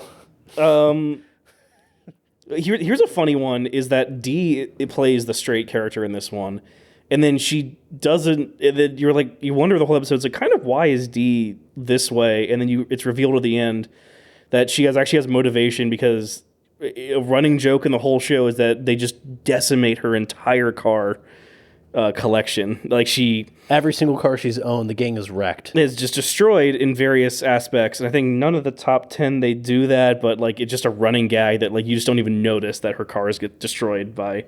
They treat her the worst. Yeah. So then she finally loses it at the very end, which is a good way to do it, where Dee is kind of plays it straight, and then just kind of I guess the punchline is that they find Dee was guilty of destroying it, but not before Mac has derails the trial by convincing that it wasn't Mac or it wasn't And what it's science versus religion. It was evolution versus not evolution. So yeah, he gets into like heliocentric versus geocentric solar systems. Yes. He says Isaac Newton was a stupid science bitch. This is the one where they go down the line and say it was like Isaac Newton is a bitch. He makes the argument rock, flag, and eagle. There's a great motif for every time Mac makes. That's enough to move Charlie over to just completely sway him. Just saying rock, flag, and eagle. Every time Mac makes a point, there's like a bell tolling like sound like leitmotif, and it's like it is so funny because it's just like Mac makes these absurd points of like why evolution is not real, and so that one is a great episode. It's the only non-guest episode. There's no guests in it that made my top 10. Wow. Yeah. So it's a kind of a bottle episode in the sense there's no other characters. So that's Reynolds v. Reynolds, the serial defense. That's my number. I think we had down to 8. Is that 8? So yeah. What's your 8? That was my 8. Let's just call that 8. Oh, that was my 8 because I had Who Pooped the Bed and had to cross that out. Well, we talked about my 8, so why don't you do your 7? Okay, I've got Charlie Rules the World. Charlie Rules the World. That's the one where he has the power balls. He gets really into online gaming. He gets really into like a Clash of Clans knockoff that Dee's into. Dee asks him to like take her place and run her kingdom, and he is so successful at the game, he refuses to shower. He makes Dee his personal slave, makes her make him energy balls, which are like protein powder and it's like milk balls. It's like flour and milk and like I think it's just flour and milk. It's something. Yeah. He hosts a party or something with all the other players. He decimates their villages. He has a chance with an actual kind of cute woman and invites her over to the bar. She brings sandwiches over from Wawa, and he gets like this red drink spilled all over his shirt that stays on his shirt for the whole episode because he tricked that woman into meeting with him, not because he wanted to date her, but because he wanted to destroy her village and pillage the village. This also has the B plot with Dennis having great puke scene. Great puke scene. Yes. Also dated music too. Dennis goes into the sensory deprivation chamber at the mall. Fuck. Why is this not in my top? Oh my god. And he like has a complete ego death in the sensory deprivation chamber where there's a scene where the British version of himself is cutting his own hair and he convinces himself that he is God. And I think this is the dimensional merge for the rest of the episodes from this point on. This has the famous line that Duncan and I quote to each other all the time. This has gone on long enough. Surely this has gone on long enough. And it is an American trying to do a British accent and like the funniest, like his self-image, he could not reproduce a British accent to say it's so funny. It's great. It's a secret Dennis episode because he can't resist the feeling of losing a little bit of control over the gang. Yeah, they actually have fun playing this mobile game. And also, I love that. It's just called. I guess the moral, if there was one, is that the internet isn't real. Yeah. That is there's a similar episode to this called The Antisocial Network, which kind of made my honorable mention list, and it has a very similar. I think Charlie Rules the World is better. I think you're right. I think I've always liked. I do love when they get obsessed with like the dumbest shit, and like a man shushing you is kind of it's very funny, but like the man shushing. Yeah, I don't know that might outweigh energy balls. It's like he's a rude shusher. Shh. He draws him in a doom buggy. All right, so that was your number 7. Anything else? Anything else on Charlie Rules the World? Not really. I don't really care about Mac's plot or Frank's plot in that. Oh, okay. So like Frank keeps getting fruit shipped to his house, and he's like on a webcam eating mangoes. Isn't it disgustingly. like Sweet Peaches? Yeah, and his character in the game is just him, but with really big boobs. He's like, yeah, I just keep offering to blow these guys, and they keep shipping me mangoes. It's great. Another great... I'm eating like an islander. Another great... Which is a phrase that is stuck in my head forever. I'm eating like an islander. Frank, his again, Danny DeVito, very committed to the act, even though this is a low rent TV show. Is just the fucking fruit juice getting all over his Just face. eating that mango in the most disgusting way possible. It is. He knows how to. He commits to the bit every time. Have you seen the thing on YouTube where he explains how to eat a hard-boiled egg in like the most gross way possible? Yes. Yeah. I've seen, Okay, yeah, that was famous. a famous viral. Yeah, because he's a Broadway actor. Yeah. I think he was in a play very recently. I think he was in Death of the Salesman. Man, I would love to see Dan DeVito. It's off on Broadway now, but I think it's like Bill Burr and him. I could be completely wrong, so someone will correct us. What's your number 7, Duncan? Let me, because I have to order it a little bit in my. Let's just say Frank Reynolds' Little Beauties. This one is so funny to me. It is. So this is, again, they're trying to be topical because this was the thing at the time. This is the height, Honey Boo Boo, height of TLC. This is after they were no longer the Learning Channel, but like before you got to like the pure like reality, like just My 600 Pound or like 90 Day Fiance kind of era. 90 Day Fiance slaps. We do like 90 Day Fiance. I love 90 we Day are Fiance. fans. And all of its spinoffs. We're very media literate. Yeah. But in this case, this is the era of the child beauty pageant TV show, and this is a very, very gross time. They probably still do these, right? I'm sure they did it before that Honey Boo Boo stuff. They did it after it. Okay. So this is like so people will be weirdos forever. Yeah. So if you don't know, there was this weird phenomenon in the late 2000s, early 2010s of the child beauty pageant reality TV show. You know, believe it or not, I've never looked up statistics on a child beauty pageant. Good. I can't tell you if there's been more or less. You know, I say we're just kind of going on vibes here. So I'm sure they're still going on. How often do I hear about it? Not often anymore. That being said, they were in the cultural lexicon. Like I'm sure, I'm sure there's people who. Oh man, Netflix cuties, remember that? Cute, yeah. But we'll go back to Movie Bob. Oh no, yeah, no, yes. We can't get away from him. I know, yeah. We can't keep getting away with it. I guess a side note: Movie Bob was a huge defender of cuties when it came out. Oh no, I forgot about. Man, he is such a dense character. I know. Back to Always Sunny. He's a very three-dimensional character. He's the definition of three-dimensional. All right, Always Sunny, sorry. So Movie Bob, what do I want to say? What? I can't stop talking about Movie Bob. No. There was a time when you had child beauty pageants, and this is their attempt to lampoon them. So Frank somehow gets into a... Not even my honorable mention. It just makes me feel so gross. I find it very hilarious. Well, the musical numbers do it for me. The Yankee Doodle thing, I kind of like that. Yeah. So Frank, he somehow gets conned into buying a beauty pageant. He doesn't realize till after he bought it that it's a child beauty pageant that's already under investigation. Again, this is the cultural height of this whole shtick of the child beauty pageant. I think these are big in the South for the most part, so it's ridiculous given the location of the show.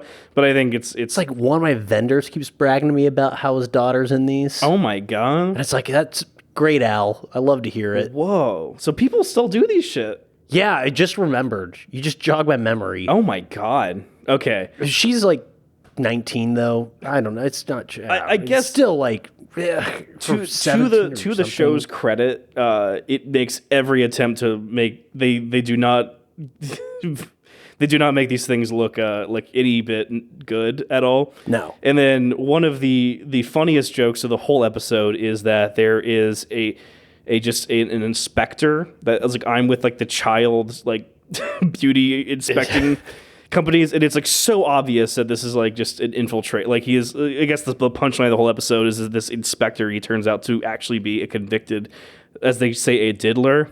Again, their use of language, very funny. Yep.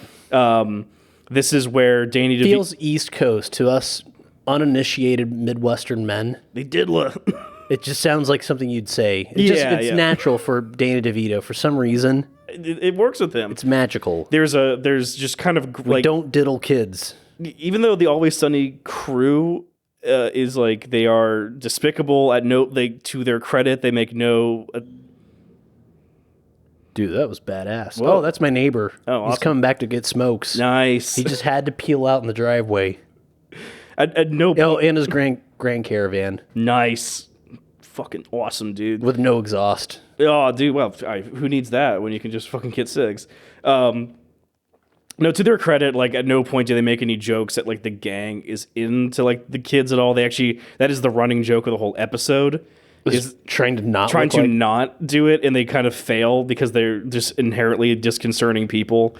And What's the bit where Frank is I'm getting going like over makeup? to my dressing room on this stage. The girls, No, but he has like a hot mic moment. it was like, what do you do with the dead bodies? It was like, if you kill me, just like mash me up. He's talking to his mortician. He's talking the more. Yeah, sorry. Throw my body in the trash. Yeah, so if you're a fan, Is that where it comes from? yeah, from that. Yeah, just throw my body in the trash. Ah, damn, that's one of the best lines in the show. Right. I'm telling you, this is a good episode. Go back to it. I don't want to. This has good musical numbers. Dee really has a great one where Moms suck. moms suck. P.U. She really takes advantage of the whole pageant situation to become a star yet again. Yeah, the rest of the gang that, Frank's got to run the show. The rest of the gang take in these fledgling pageant members, pageant competitors. No, it's just the boy. No, it's the Oh, boy no, and sorry, the Dee whole takes the gang. girl. Yeah. And they glom onto them and make it about, the gang makes it about themselves. Yes, which again, great reoccurring Always Sunny bit is when the episode starts out with a topic, they completely divulge from it. They have an opportunity to help someone. Yeah, and then they divulge from it, and then they come back to the main topic when it hits them in the back of the head. Mm-hmm. Like at first they're like, "Oh my god, we can't let diddlers in here." Then they splinter off and try to be in the pageant themselves because they can't help themselves be the center of attention. They don't get in trouble. They just make like the most tasteless like musical numbers. Yeah. They don't. I would say this is one where you almost have to watch it. I really can't explain why it's funny. Again, it's the bottom half of my top 5, but I would say it's one that I like, and apparently Will didn't even scratch his consideration. So I thought about it just for the Yankee Doodle like techno. right, yeah. I think it had there's too good of a joke density to like not include it. Oh, and also what's really funny is that they're not completely checked out of the pageant itself, because at the very end someone asks like, well, who won?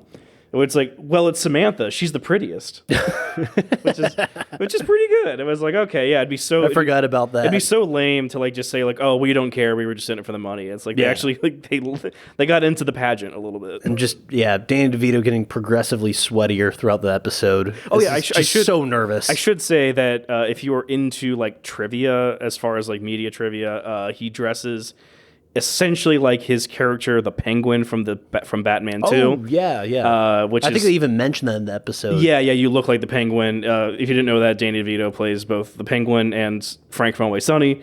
So they kind of make a little meta reference with the makeup in this episode. So that's where that's from.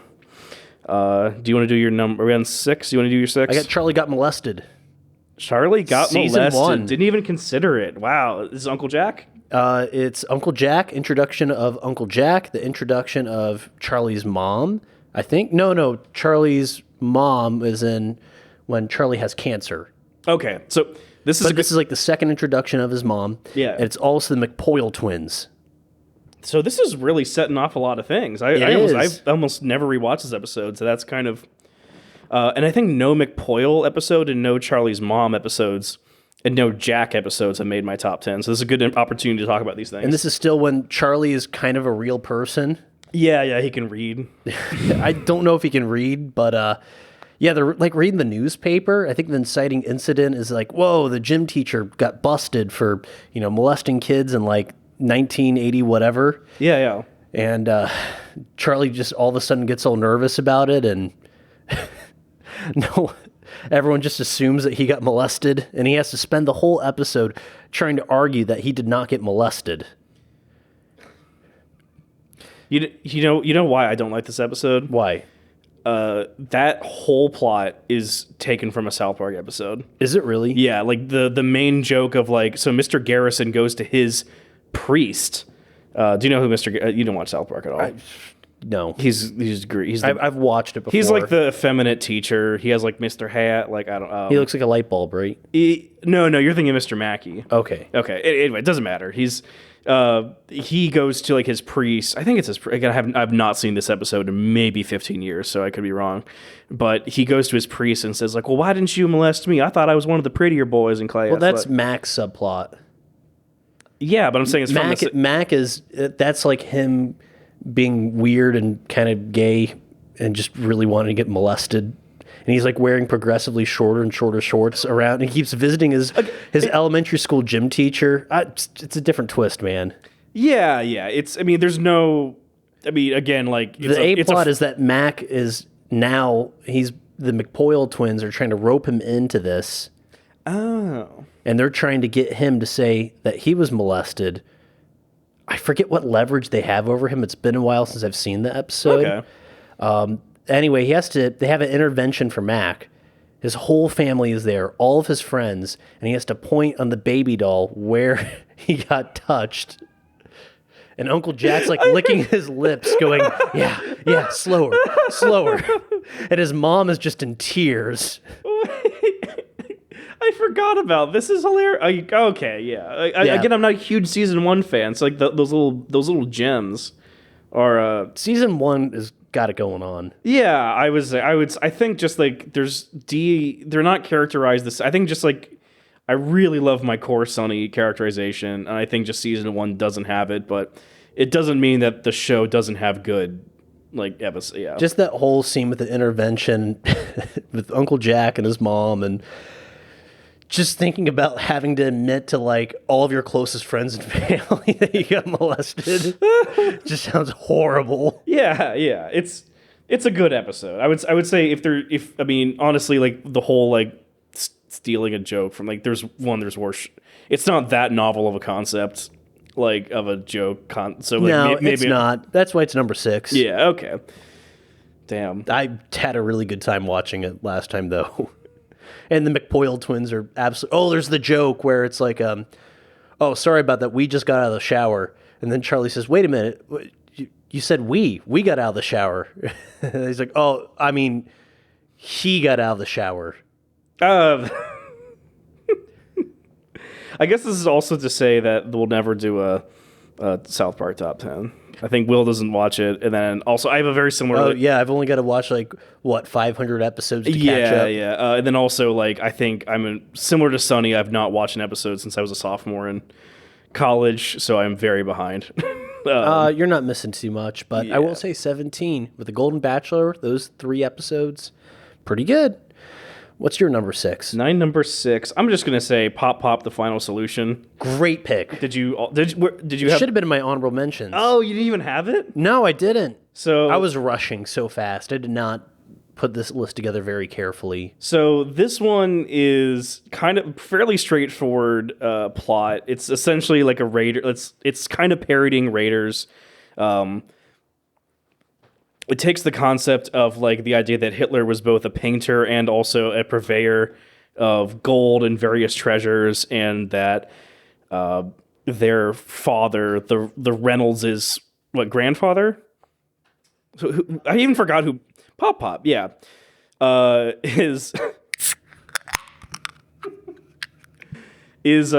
a Nazi and is on life support at a hospital, and their lawyer He's in a room full of soup. Is a room full of soup. Yeah, Charlie keeps bringing him. There is a great, disgusting room full of soup, and the Jew lawyer comes back and says like you can give the not execution, but like essentially the DNR order to remove. Yeah, D has the she's the executor of his estate, something like that. Yeah. Or she's got to be the one to pull the plug. Yeah, and of course, in typical Sonny fashion, they're not compassionate. Well, they're chickens and also psychopaths, so it's like they can't bring themselves to actually kill him, even though he's a Nazi. Even though he's a Nazi, and then there's a B plot with Charlie, and there's not too much I really have on this episode, but I love it. It has really funny line delivery. Doesn't it have like a cut where it's just Charlie like in a full SS uniform in his apartment? I kind of forget. He finds the box full of pop stuff. Oh yeah. While they're looking through all the junk. He like invites Mac over, and he's got like the SS hat and like the cape and like the gun and everything. I guess one thing I will say about this episode is that there is a funny like painting that is at the heart of it, and there's like. And it's kind of bad. It's a horribly drawn painting. It's actually like if you've seen Hitler's actual artwork, it's like he's actually much better than the painting. So it literally looks like just like your aunt did it in like a class. Yeah. But it's of a German Shepherd and famous another line that has probably transcended the show. Its smug aura mocks me. Nope, wrong episode. No, that's from this one. Is it? I watched it earlier today. They use it twice? Yeah, then they had to have, yeah. The art gallery one with Oingo Bulgoian or whatever. God damn it, why didn't I put that one on? It's a top 10. I forgot about that episode too. Yeah. It's okay. It's the one where they get Cricket to draw art. Yes, yeah. Again, maybe it's, Charlie has to draw art maybe too. it was too topical. Again, like I'm trying to I think I got turned off by topical episodes and they're just trying Smug aura mocks me. Is it in both those episodes? I don't even remember. Probably. That's an okay episode. It's pretty funny. It's got a good. It's actually got a good. The title's great. Pop the finals. There's actually a good. They wheeled out the budget for this episode, so they have like this weird sepia tone footage of Dennis and Dee at summer camp at a Hitler youth camp. So I don't. There's no like. They're both blonde, blue eyes. Yeah. It's really, really funny because it's like if there is kids believably to go to a Nazi summer camp, it would be them. And then other than that, it's just like there's this really tacky painting of look at the painting. Its smug aura does mock you. Its eyes are really creepy. I've never looked that closely at it. It's. They burn all the Nazi paraphernalia. Yeah, they do. Except for the German Shepherd. I had a friend in college who actually had the original Hitler and it hanging up in his room. I was just thinking the whole time while you were talking, I kind of want that, in my bedroom, just for me to look at. I bet there's someone who sells prints. Because, if you don't know what it is, then it just looks like a crappy painting. If you do know what it is, then you're an Always Sunny fan. There's a coffee shop near my house that has like a bunch of like Always Sunny paintings, but they're not like of Sunny paintings I'd want. Like I'd want an original Hitler. Yeah. Like the German Shepherd. It's just literally just like a painting of Frank, and it was like, no, like paint the toe knife. What's the really famous painting with like the American diner, like late at night? It's like called Night Shift or something. Nighthawk? Yeah, something like that. Yeah. Could someone make that for Suds? Yeah, you could. Yeah, you could do that with a gang at Suds. Anyway, like from that perspective, like a. Yeah, I know what you're about. Better than an orgasm. Better than. Yeah. Isometric, I think, is what you're going for. The gang desperately tries to win an award isn't even on my top 10, and I kind of wish it was. I think we've referenced it more than any other episode. There's so many bars you walk into that just Suds. Boy. Do you want to go for number 5? You're number 5. Nightman Cometh. Okay. This is a great opportunity to talk about The Nightman Cometh. It's all a musical. Charlie... Not all a musical. Almost all a musical. Charlie puts together a musical. He invites his friends. He goes, I love it. I think you'll notice this with my taste. I love it when Charlie becomes a weird control freak and everyone just goes along with it. That is, it's just strange schizophrenic ideas. Weird subtext about him probably actually getting molested by Uncle Jack. Because it's implied that Uncle Jack is the Nightman, and that's why he's so messed up. This is one you have to kind of have watched the show in its entirety up to this point. It's like the season finale for season 4. It's almost like a quasi-series finale, as it's kind of like it wraps up the kind of main ideas of the show into kind of like, in essence, of like, it was like Charlie, like they're all control freaks. Charlie has this actual creative vision that gets stifled by his friends, but he is also a bad guy because he is controlling and also is kind of like functionally like a scatterbrain and cannot like who would fucking want to watch a musical called like The Nightman Cometh. It's a horrible musical, and I think it's all real Philadelphia people. Yeah. It's just a whole bunch of old. It looks like a retirement home is in the audience. Can we bring up Artemis? Is she in that episode? Artemis, I think. Yes, I think she's working backstage. Oh, okay, yeah. So she's a good reoccurring character as like kind of like a perpetual stagehand. Yes. This is one that I think is very hard to describe if you have not watched the show. On again, off again, Frank. Girlfriend, just doing disgusting things in a dumpster. There's a food sex episode. Yeah. No, it's like it's a hard episode to describe. It really is. I don't know. I mean, maybe it's a reward. It's a reward. Yeah. Watching 2 or 3 seasons of Always Sunny. This is something I think I even talked to you about this a couple weeks ago. Is it the only episode with a moment of genuine empathy, where Frank consoles Charlie at the very end? We were talking about that. He says, yes. Okay, that's okay, Charlie. You did a good job. It's like, you did a good job, Charlie. Like, I think Frank genuinely... Like, after the woman of his dreams, like, says, no, I will never go out with you. Should we just bring up the waitress for a little bit? The waitress is Charlie's love of his life. He is unhealthily obsessed with her and stalks her and goes into her apartment and breaks stuff so that he can go back and try to fix it for her. She's like actually has an IQ over 60 and she sees right through it. The gang ruins her in later seasons. There's a great part in I think she's ruined by this point, but again, back to the dentist system, she has a good part in that episode where like Charlie tries to put hair in her plumbing in order to clog her plumbing, so she would need to call a plumber. And Charlie would just so happen to be a plumber in this scenario. Yeah, again, it's like all these weird meet cutes that would probably work for a normal person, but not if you're a sociopathic schizophrenic. Again, like, yeah, it's a reward for the end of the show. Yeah. So Nightman Cometh, excellent episode. And memorable musical numbers, I would say. Little boy, tiny boy, baby boy. Are we at 5? And then, you gotta pay the troll toll to get into this boy's hole. You gotta pay the troll toll to get in. If you want the baby boy's hole, you gotta pay the troll toll. Gotta pay the troll toll to get in. Troll toll, what you say?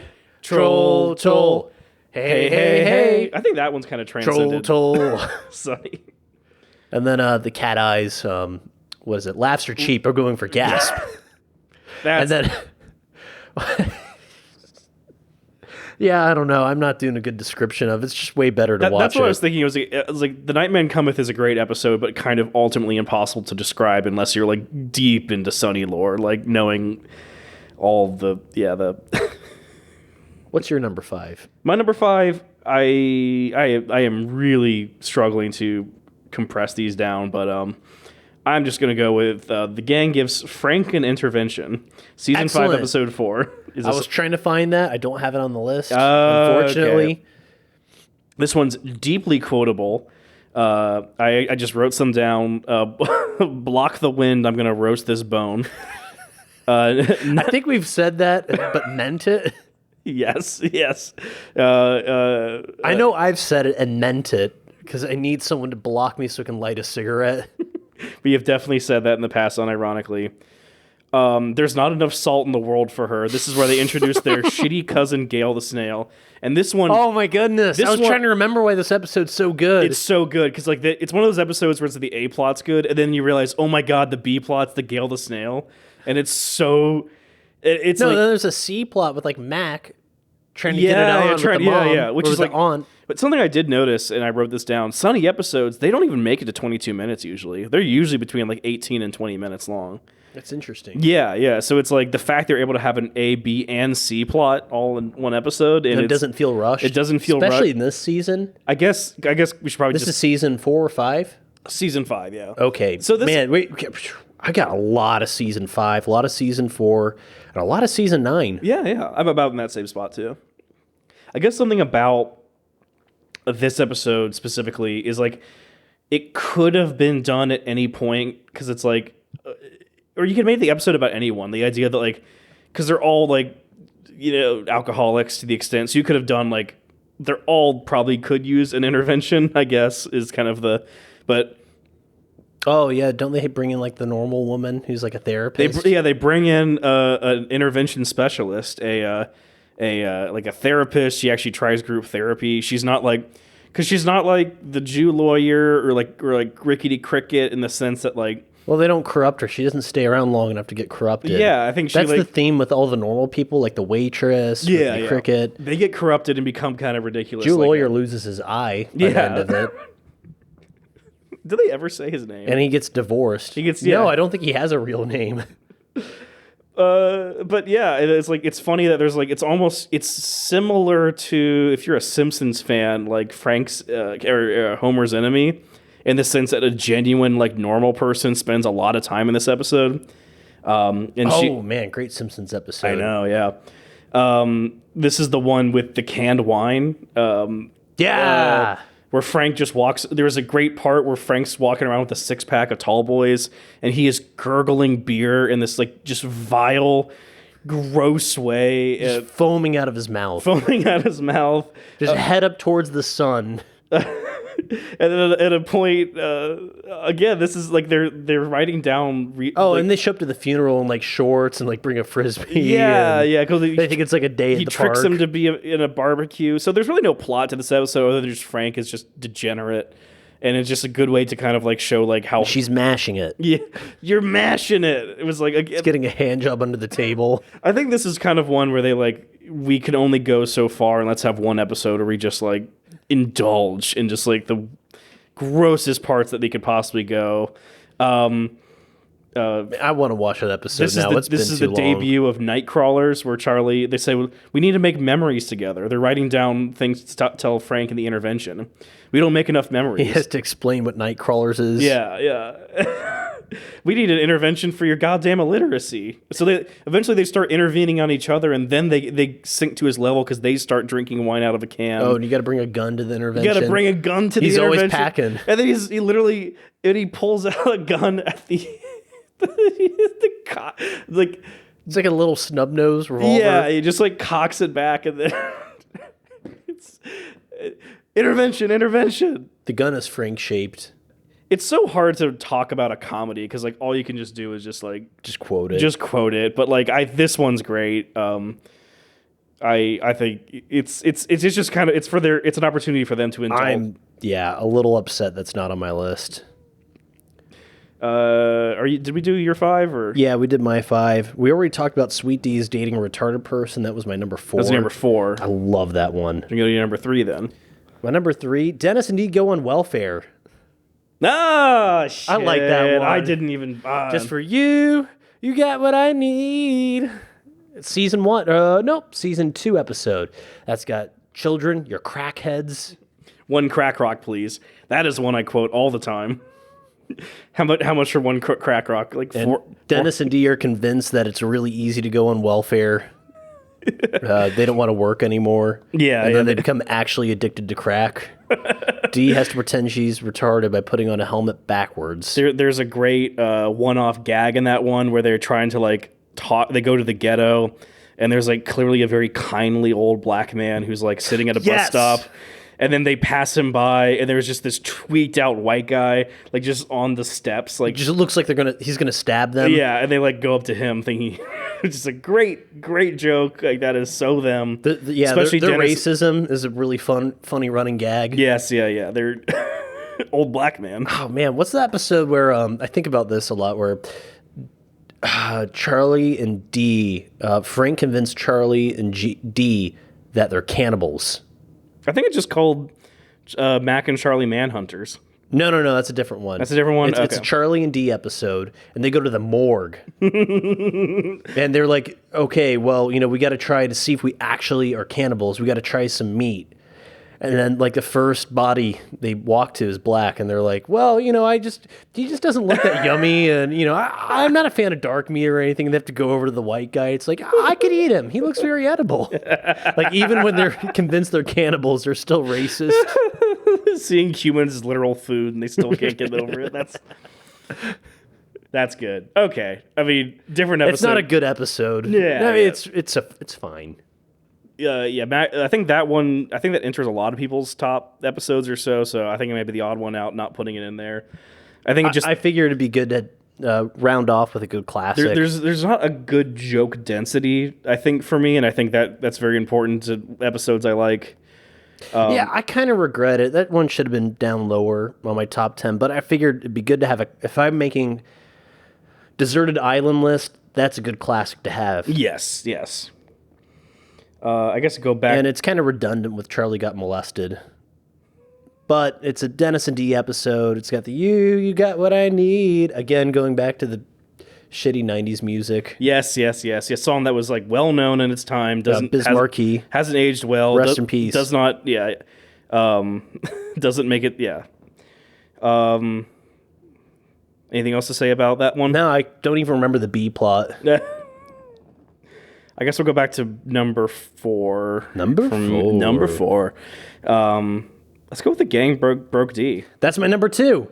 Oh, shoot. Okay. We've talked about this one a lot. That's one of the best episodes. This is this is one of the rare escalation episodes. It's not a whole gang episode either.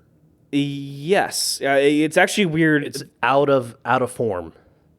It's out of form, and I don't think that's a bad thing for this one. They rarely focus on one character. Actually, for a later episode, kind of a lot of... No B or C plot No, either. yeah, just a straight... So I guess the plot is... And again, this is very similar to the Frank intervention episode, in the sense that you could have probably done this at any time throughout the history of the show, in the sense that, like, Dee finally gives up on reacting to their antics, and she is eating cake that they found out of a trash, smoking inside the bar. And then what they do is they set her up with a one-off stand-up comedy like session at like an open mic, and then she kind of finds out she's an expert at like crass, like, you know, mid 2010s. I don't know. That's very of the time. Had that kind of humor, the self-deprecating. Like, I'm such a loser, and what? The only thing I can get hit on by is a bus. Is a bus. I was like, they and wrote. The audience is just rolling over, just like laughing their asses off. I think she's just breathing into the mic. If you're in, this is one you got to watch, I think. And then of course she gains back her. It's like almost like watching like someone play an RPG. They keep her power level increases throughout the show. She sleeps with her manager. She sleeps with her manager. She gets back to her like she starts. Kind of a running gag is that she gags anytime she has to perform in front of someone. She starts gagging again when like actually landslide. He's the other comic, and they have a montage where they show his name big on the marquee. Yes. And then later on, it's D. Yeah, larger. I forget her stage name. Another kind of call. She's got a stage name, doesn't she? This is it's just Sweet D of It's not. Oh fuck! What is it? I can't remember. And Joke's on me. The joke and the D Reynolds and the joke's on me. Maybe that's she has a it. catchphrase. I thought she had a stage name. I can't remember. She does sound effects. Yeah. She does female genital humor. Yeah, very of the time. Yeah, this is mid 2010s, and it's if you're making robot noises for the crabs coming out of her coochie. If you're a Breaking Bad fan, fucking Huel has a pretty good part in this episode. Yep. And I guess to spoil the whole thing at the end, it turns out it was all a fucking setup, and Charlie... Doesn't it end with her like getting flown into like the Tonight Show or something? Yeah, they convince her she's going to go on Conan. Yeah. And then they fly her around Philadelphia for 6 hours. Then Frank's private jet. On Frank's private jet, thinking she's going to Los Angeles, and then... She gets another manager. I guess if there is a B plot, it's Dennis. Oh, and she rejects her friends who are like in her fan club making T-shirts. Yeah. She... I guess if there is a B plot, it's Dennis trying to like seek a mate for her. Yeah, he's the only one not in on the joke. Yes. He's trying to convince her that she can't get anywhere with the comedy stuff. It kind of breaks. I think I even literally say this in the episode. It kind of breaks Dennis at the end because like he is frustrated with like her. He loses control over her, even though it was all ruse. And then he tries to pretend that he was in on it the whole time. So just kind of again, this is one you just kind of got to watch. I think you could say that for. I think it's a solid number 2 for me. Yeah. What's your number 2? Let's do my 3 first, and then. Okay. Wait. I think I got to catch up because I got to do 3, 2. Let's do my number 3, then my number 2, then. Yeah, I'm all caught up. I'm ready for my number 1. So, what have I not done yet? This is about as high as I can put in my all-time favorite episode, but I couldn't put it any higher because I think it's just below out of perfect. Season 5, episode 7, the gang wrestles for the troops. Yes. Oh, how'd that not make it on my list? Oh no. That was my number 6. Oh no. Sorry. I skipped it somehow. This is a great just plot one because again, it's just like it's a great guest star one, an actual star. It's a good meat. It's a good cake part of the cake. Yes. Whereas the gang breaks D or Nightman cometh as icing. There's a introduction of several reoccurring characters. Two guest star. Yeah, an actual guest star, Roddy Piper. If you're a WWE fan, R.I.P. He plays essentially. It's the gang decides to put on a wrestling show for the troops. Again, this is the height of the War on Terror back in the late 2000s. For I guess context as to why they would do this. D tries to date a soldier. So the reoccurring character of Ben the Soldier. My Desert Rose. I'm your Desert Rose. In typical D fashion. Artemis is in it. Artemis is in it, and Ricky D. Cricket. She's dressed up like a grape. She's dressed as a grape. Ricky D. Cricket dresses up as a Taliban wrestler. The male trio dresses up as birds, as they're supposed to be eagles, yeah, but they just look like chickens. Yeah. They got their own song with the stomp, stomp, clap. This is so dense. Stomp, clap. Stomp, they stomp, literally, clap. this is Stomp, one of the funniest clap. jokes, is they literally say stomp, Stomp, clap. Stomp. Stomp, clap. Ah, We're the Eagles of Thunder. Ah. Don't mess with the eggs. This is one where it just like, essentially it's just a joke factory of just, And then it culminates with Frank in a 1930s wrestler singlet, like one strap. He's destroyed everyone in the ring somehow. He's the trash man. He goes up on the ring and he throws trash around, then he eats it. He is fully convinced that, and he kills people Ricky are obsessed. Cricket basically with a trash can. Slices his neck open. Ricky D. Cricket throws sand in the face of the rest of the gang. I really think we can't. This is one where it is just joke. So it's kind of hard to just kind of say. S-rank episode. Yes, this is really good. That one probably should have been higher on my list. It doesn't have anything like pathetic, which is like what makes like a perfect Sunny episode. No. What, Desert Rose? Oh yeah, what am I talking about? And then the Eagles. There's. And then Frank thinking being the trash man to be really cool. I guess what makes the Roddy Piper cameo great is that like he is, and I wrote down the line. And he's foraging for nuts. his mania is not confined to the ring. It's like, and as for your $3 copay, eat shit and die. And destroys a payphone. It's really cathartic. He kept calling me the N-word. What's it like? Does he hate black people or does he hate you? Again, this all we could just do is probably quote this till the end of the universe. But that's what I have. And I guess I'm down to 2. So I will go with my number 2. Okay, what season? This is season 11, episode 5. Whoa, very late.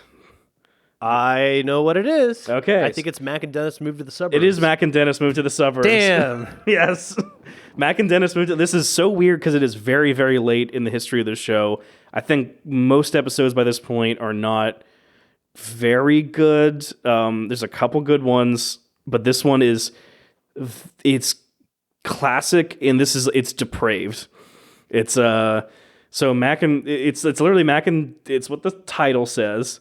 It's a bet. I guess what sets this up, it's actually really weird that there's actual continuity in the show, where like I guess they're living at Dee's apartment in South Philadelphia, whatever. They live in the city, like the urban part of Philadelphia, and Dennis and Mac's apartment burned down in a Thanksgiving episode from the previous season. Yeah, the squash our beefs. Yeah, which didn't make our list, and I don't think it's a particularly great episode. But yeah, it's not. But they throughout season, I think 11, this is like a reoccurring bit, is that they live with Dee.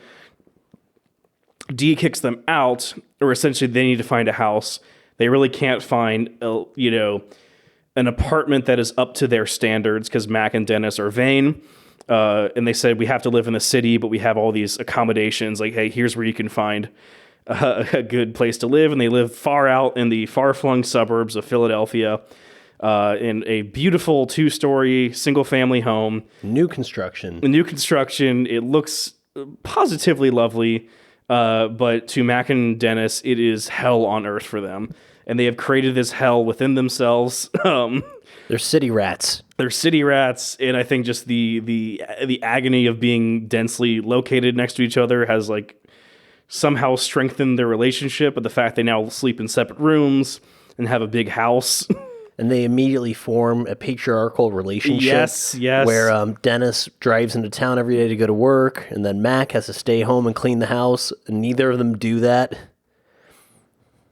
It is just so they play it. Mac's famous mac and cheese. Yeah. Again, you could just keep quoting. They've got a trash room, which one of our friends has a trash room. Yes. Which is very funny because it's like this doesn't even look like an exaggeration. This is just his room. Yeah.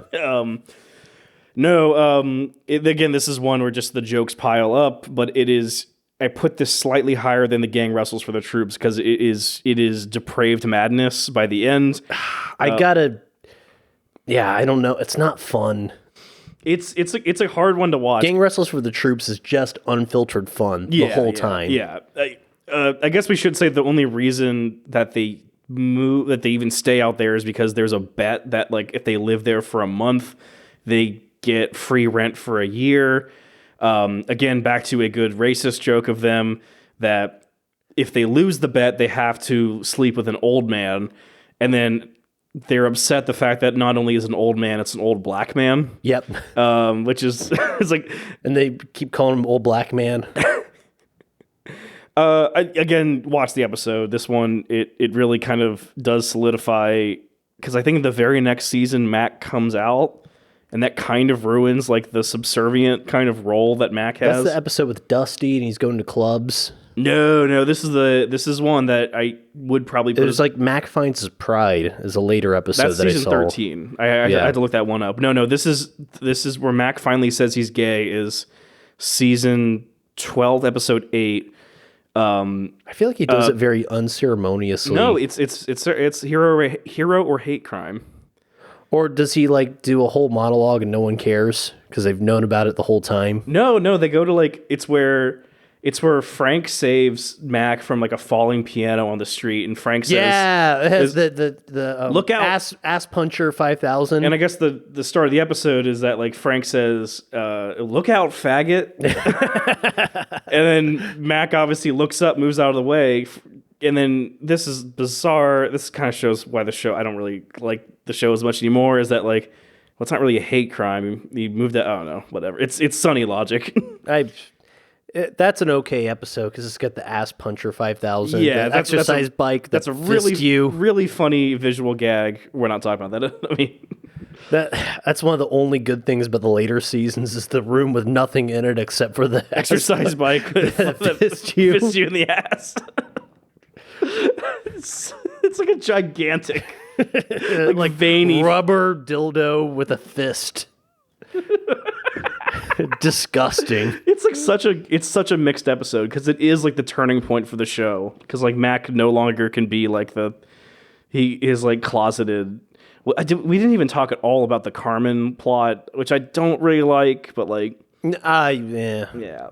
I think they actually retconned a lot of that. Oh, they did? Yeah, on the Hulu versions. I think they got rid of an episode. Carmen. Oh, God. Oh, no, that's too bad. Because that actually is like good for his like character development. It is. It is. So anyway, that Mac and Dennis move to the suburbs is so good. Yep. Was that my number 2? Dennis, you're eating Dennis. I can't think I can't not think that when I'm making macaroni. Eating dog. Spoilers, I guess. It's not that. Yeah, these are 20-minute long episodes from 15 years ago. So I'm going to jump into my number one. Go to your number one. You know what it is. It's Flowers for Charlie. Great. We share a number one. Whoa. Okay. Awesome. We talk about this episode constantly. I watched it earlier today, and it was like I almost didn't need to because I could quote every. It's a Flowers for Algernon parody. Yes, yeah. It's a perfect setup if you're a fan of Silicon Valley. I don't know why you would be, even though we watched the whole show. What's his name? Oh, yeah, I forgot. He's in it too. There is a bit character named Tang Si, who is really, really funny. I guess we should probably set up the episode idea. Charlie enters like a clinical trial where he is given intelligence pills. Charlie is the de facto... Jimmy O. Yang okay. is the name of the scientist in the episode. Yes. He is... Charlie is given intelligence pills for a clinical trial, which is obviously stupid, but he is the de facto dumb character. But he, rather convincingly, as the episode goes along, you think he does get more and more intelligent, because he does do a couple... He walks into the bar with two sets of headphones. One side has Mozart, and the other side has Mandarin lessons, because he realized that he has two ears. It's like, do you realize you have two... Again, we could quote... Oh, and he's got like two 80s Walkmen with cassettes. This one is great. He's playing like two chess games at the same time. He's playing two chess games at the same time. And he's building an experiment the whole episode. And we don't know exactly what it is. He's working with Jimmy O. Yang. He is Tang Si in that episode. And Charlie starts speaking in Mandarin.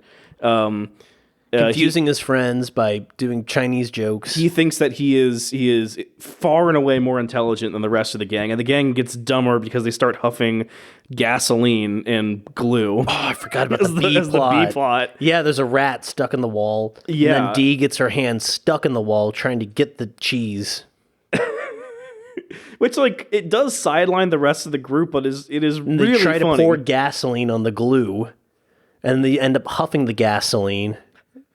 And then Frank has to come and say, why don't you just let go of the trap? Oh, yeah. Also, they're watching royalty-free cartoons, which is a good reoccurring theme. This is the reveal at the end where Charlie isn't smart at all. The credit roll is to the Police Academy theme. Yes. Oh, wait, we should also say that the date with the waitress. I also, fun fact about the date with that waitress. So that was actually one of the rare scenes actually filmed in Philadelphia. And I have been to that cafe to get a coffee once. A big glass room thing, isn't it? Yeah. It's in a glass room right in front. It's actually kind of like you're leaving the main part of downtown Philly towards like the Rocky Steps. So I think I've never been to Philadelphia. Well, good for you, because it's. I will say, I mean, maybe we should have opened up the episode with, have you been to Philadelphia? Should we talk a little bit about Philadelphia? To what extent? By the way, this is a non-visual podcast. To me, it's does the recession, is that the one with we're crab people now? Yeah, we're crab. Yes. Because that's what I think about. Delaware runoff crabs. Yeah, no, that's the boat. That's the gang. No, that's where Frank and Dee. Duncan. Frank and Dee are like trying to start a business together. Yeah. And their business ideas keep failing. It's like, it's okay, I got a guy. He's got a really good in for us. You know, we're going to the seafood industry. It's just Charlie living in a box next to the Delaware River. With just pulling out the shittiest little crab you've ever seen. So you've never been to Philadelphia? No, I have not a lot of interest. Okay, so it's not. I love Rocky. I've been to Philly for a work conference, and then one time for traveling through for work, and I had to stop at the center city. You've described the street meat in detail to me. It's I always tell people Philadelphia is what your like reactionary uncle thinks New York is. There actually is crazy people screaming at you and like human feces on the street and public transportation that smells like urine. Very cool. And they have this weird, probably the most confusing public transit system on Earth. There was like, and you've been on a half dozen public transit systems, maybe a dozen public Probably worldwide. I've been on. all over the planet. All over the planet. I've been. So trust me, it's like in different languages. Hungarian. Fucking Czech. British is a different language. British is. So I've been to several. Mind the gap.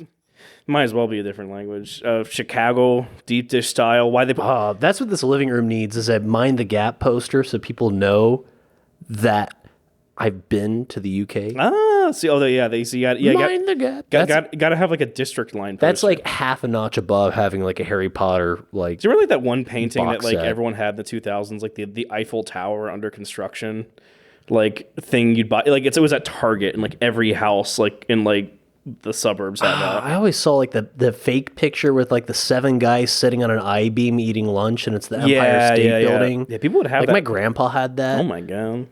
He's like, yep, that's how it was in the old days. And then I found out as an adult it was absolutely staged. Like no one did that. They had safety standards back then. Yep, the OSHA's getting in the way. The weird thing about Philly transit, it's like, so usually most cities will have a streetcar or most cities will have a subway, but Philly has a trolley, a subway, something called the high speed line. You've been to Dayton, right? Yeah. They have those weird half streetcars, half bus things where it's like a rubber tire bus with like a overhead wire. Dude, the most important thing I know about Dayton, because everyone keeps telling me about it, is like, did you know the power's underground? I've heard that 5 times this week. Like, yeah, that's cool. I've been to suburbs like that. What a little brother complex they got. To the not even that cool city. Our power's never gone out. Like, okay, yeah, mine's gone out like once in 4 years. Imagine having an inferiority complex to Cincinnati. That's what I will say with Philly. I non-visual podcast, but I am wearing a SEPTA hat. So if you are from Philly, I did buy a hat from there one time. That is the Southeast Pennsylvania take my money and ticket doesn't scan transit authority. I might pop this into some AI and get a transcript or something so I can just post a SEPTA hat. SEPTA. Flowers for Charlie. I guess probably the S plus rank episode. Yes, Finger Fantasy. I guess yes. If there's a meme from this one, it's that Charlie he actually starts to have a placebo based like mental disability or physical disability. The placebo effect is just in our like lexicon. Yeah, we always say the placebo effect. He needs a wheelchair by the end of the episode. The wheelchair he makes is like a wicker chair with like bicycle tires. It's like a real one. It's like a 1910s. It's like an antique wheelchair. He has like a quilted blanket on his legs. He convinced he's like FDR thing. That's FDR, right? The good of the frog is not the good of the scorpion. Yes. Then he starts laughing like a mad scientist. And he reveals that his whole science experiment that he's been working on the whole episode is the ability to allow spiders to talk to cats. Which is probably one of the best punchlines in all of Always Sunny. 7 equals box, and that's where the cat goes in. This is complete gibberish. He's Batang Si, a Fucha. Again, it's hard to talk about comedy because all it is just mostly like this is funny. It's a lot like The Gang Broke D. Yes, and with just good gaslighting, but good twist. Yeah, but the whole gang just believes that Charlie is the smartest person on the planet, except for the waitress. The waitress is just put off. I don't know. Like my life isn't being a waitress. Like I told her I want to start a business called Tabitha Takes Over. No, I've been watching a lot of Tabitha Takes Over. It's a TV show about she takes over nail salons. I watched it with my sister. It's pretty bad. Final thoughts on Sunny? I don't like it. Oh yeah, the show sucks. No, I'm kidding. I love the show. I really want to know why did he change his name to Rob Mack? I I don't know. I don't keep up with them. They're not real people to me. I guess, yeah. That's the best part about Hollywood is I don't have to treat them like real people. Hollywood Mac. And I don't think they want to treat me like real people. So, no. we're even on that. Yeah. Mac, get fat again. That was a really funny bit. That was good. Yeah, changing your name, not a We good don't bit. have anything from the Fat Mac arc. We don't. Oh, no. Yeah, we do. Oh, I do. The Frank's Little Beauties.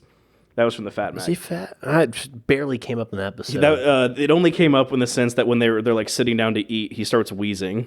I do like how in the later seasons when he gets buff again, he like takes off his shirt and he's like, "Guys, can we do anything with this?" As he's pointing to his six pack, and no one cares. I guess fun trivia: the episode how Mac got fat was actually a shotgun episode where it's like they took footage from like an episode from the season before, and like they never finished the episode, and then they interspersed like Mac talking to his like vicar. Yes. To like stitch the episode together to like be a plot about Catholic priest. Catholic. Oh yeah, I've been watching too much British lately. So anyway, so that's a fun fact about that one. All right, do you want to close this one up and then move on to Blobbert? Bye. Yeah. Bye.